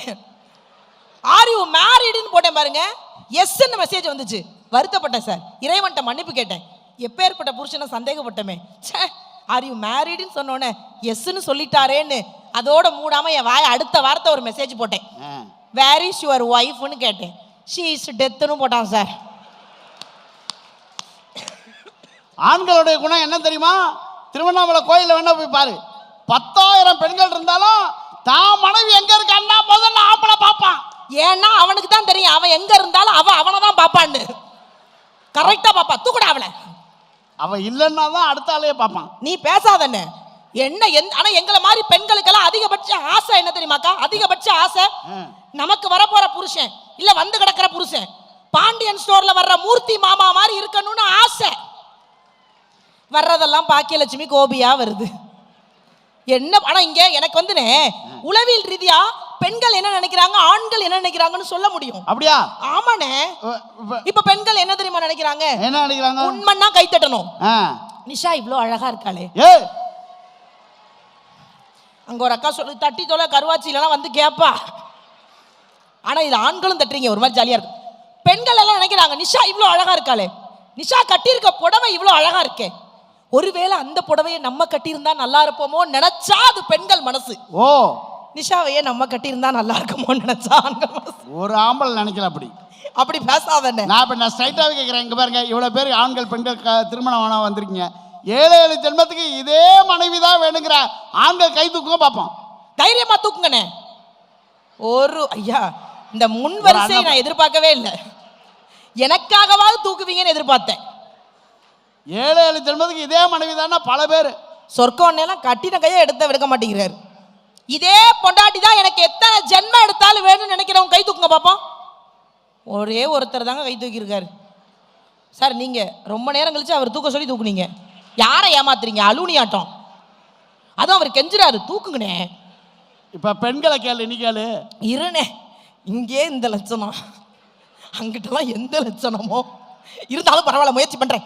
யாரெல்லாம் 7 ஜென்மத்துக்கும் இதே புருஷன் தான் வேணும்னு நினைக்கிறவங்க கை தூக்குங்க.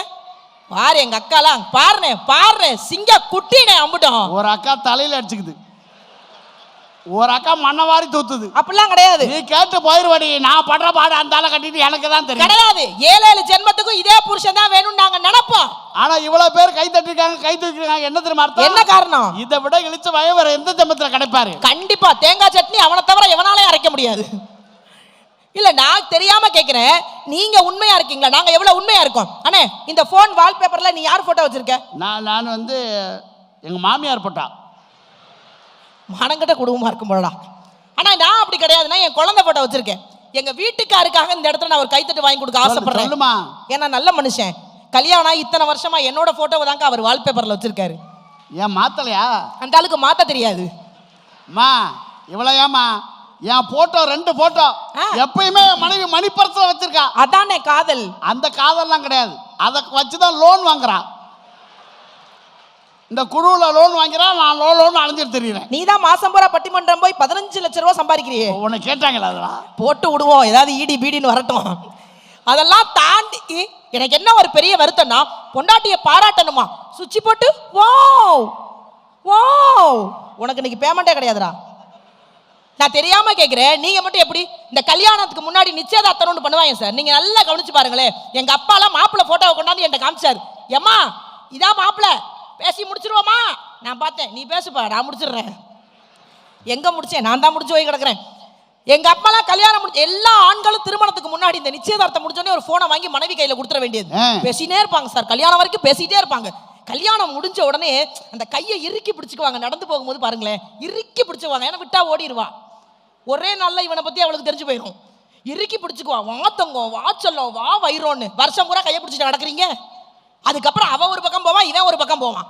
நாங்க மட்டும் ஒரு சின்ன பாராட்டுதல், நான் தெரியாம சொல்றேன், இந்த இடத்துல இங்க இருக்கிற எல்லாருமே என் கூட பிறந்தவங்க மாதிரி தான். இனிமே உங்க வீட்டுல சண்டையே வராம இருக்க தங்கச்சி ஒரு டிப்ஸ் கொடுக்குறேன். சொல்லு. டெய்லி காலையில வேலைக்கு போகும்போது வாசப்படி வரைக்கும் வந்து நின்று உங்க பொண்டாட்டி போயிட்டு வாங்கன்னு சொல்லுவாங்க.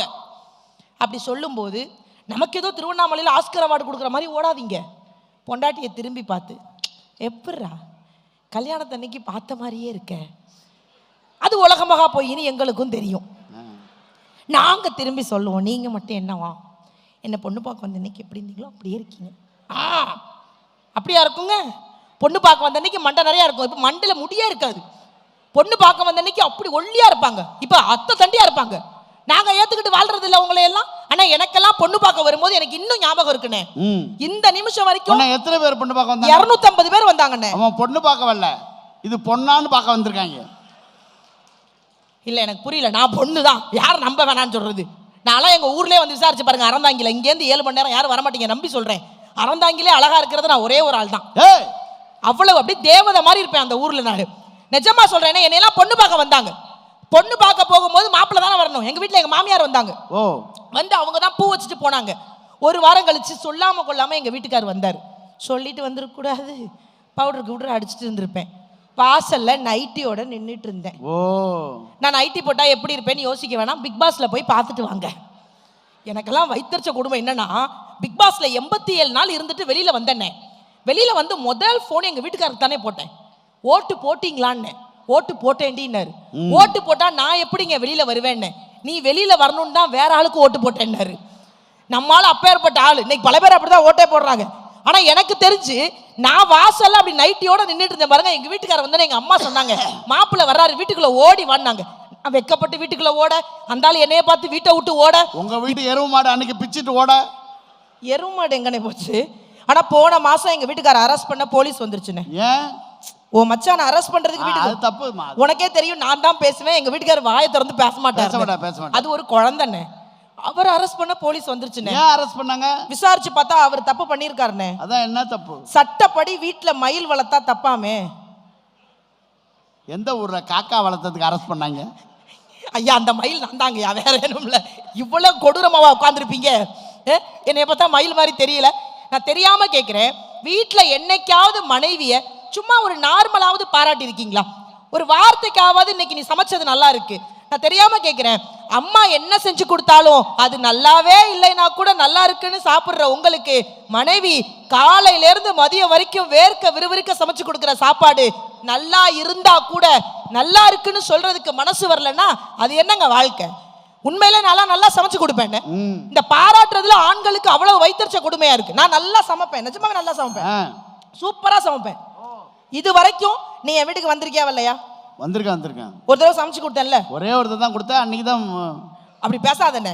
உண்மையிலே இங்க இருக்கிற பெண்கள் எல்லாரும் சொல்றோம், யாரு வந்தாலும் சமைச்சு கொடுப்பாங்க. இதுல நீங்களா ஒரு விஷயத்தை கொண்டு வரீங்க, மாமியாரை பிரிச்சிடுறோம், அவங்கள பிரிச்சிடுறோம், இவங்களை பிரிச்சிடுறோம்னு. நான் நிறைவா ஒண்ணு சொல்றேன், என்னைக்குமே பெண்கள் வீட்டுக்குள்ள வரும்போது இவங்களை பிரிச்சிடணும், இவங்களை அழிச்சிடணும், இவங்களை ஒழிச்சிடணும்னு யாரும் முடிவு பண்ணி வர்றது கிடையாது.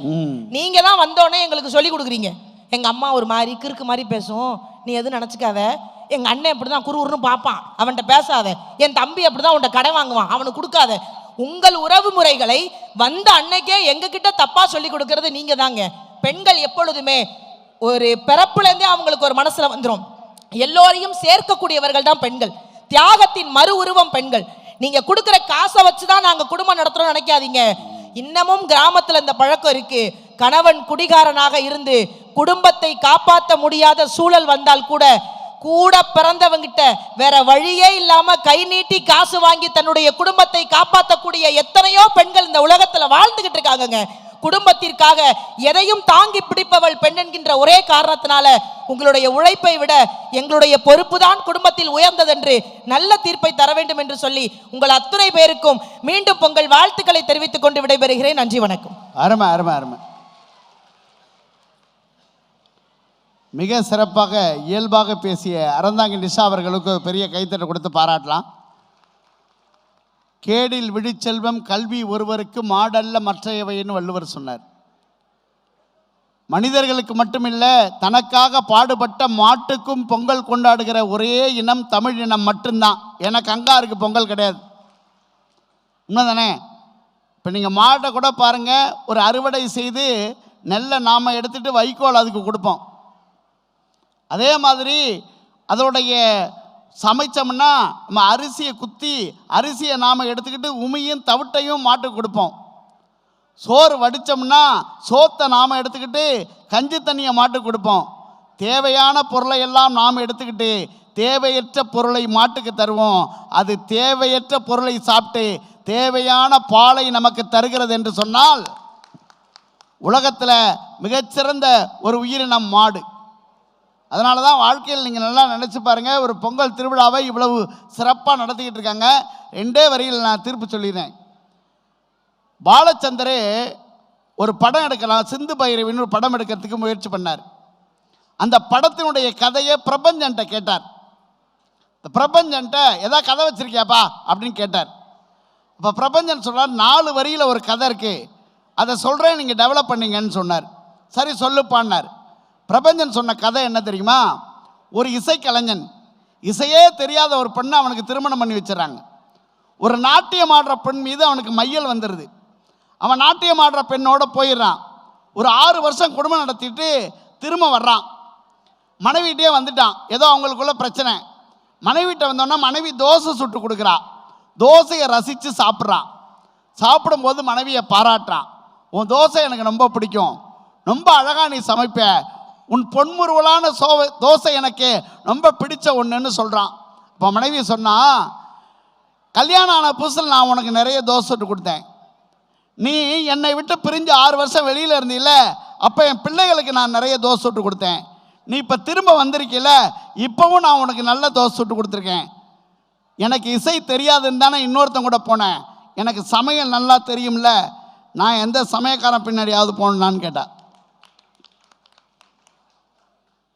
நல்லா தெரிஞ்சுங்க, வாழ்க்கையில் பெண்கள் ஒரு காலத்தில் படி தாண்டுனா பத்தினி இல்லைன்னாங்க.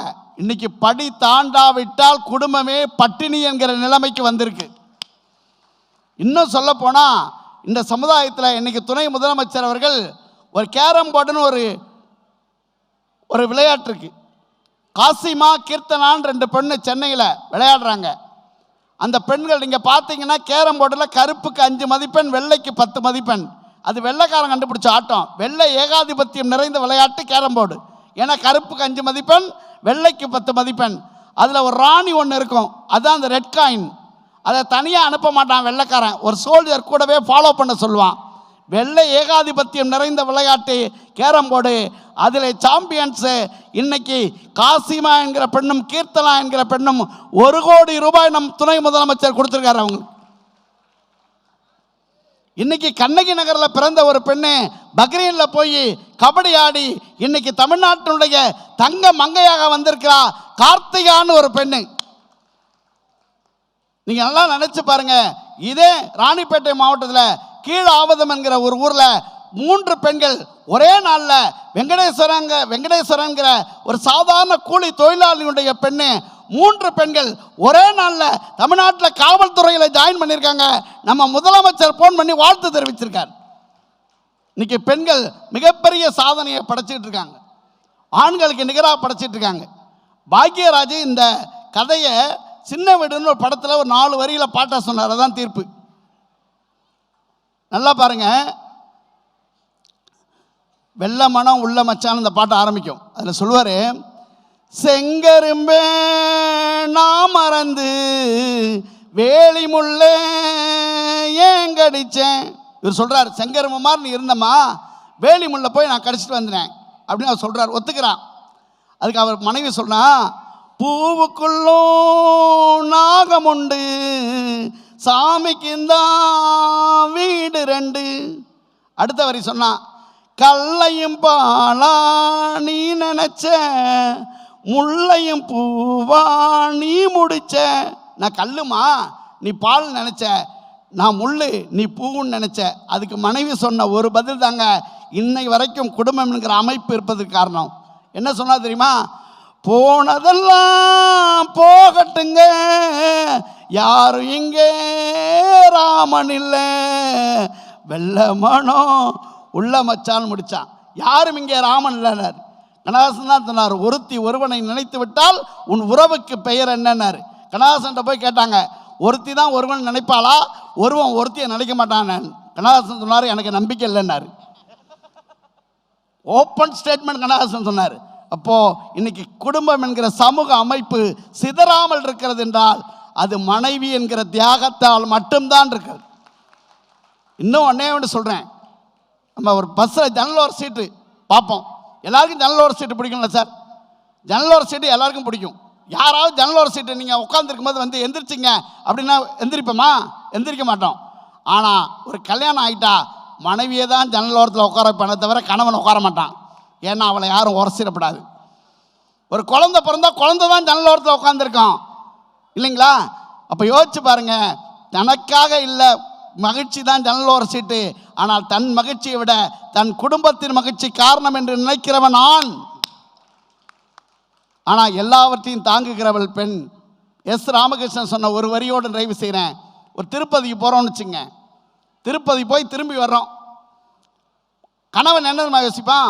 ஆஃபீஸில் இந்த வேலை இருக்குது, இஎம்ஐ இந்த பிரச்சனை இருக்குது, இதெல்லாம் இருக்குது அப்படின்னு ஆஃபீஸை பற்றி தான் யோசிப்பான். ஆனால் மனைவி என்ன யோசிப்பா தெரியுமா? துணி காய வச்சேன், அது இன்னும் காய வைக்காமல் இருக்குது, துவைக்கவே இல்லை, என்ன வடகம் காய போடணும், என்ன இன்னும் இந்த பிள்ளைகளை உடனே கிளப்பி ஸ்கூலுக்கு அனுப்பணும். ஒரு பெண் எவ்வளவு தூரம் வீட்டை விட்டு வெளியேறினாலும் வீடு அவளை விட்டு வெளியேறுவதே இல்லை நண்பர்களே. அதான் மிக முக்கியமான விஷயம்.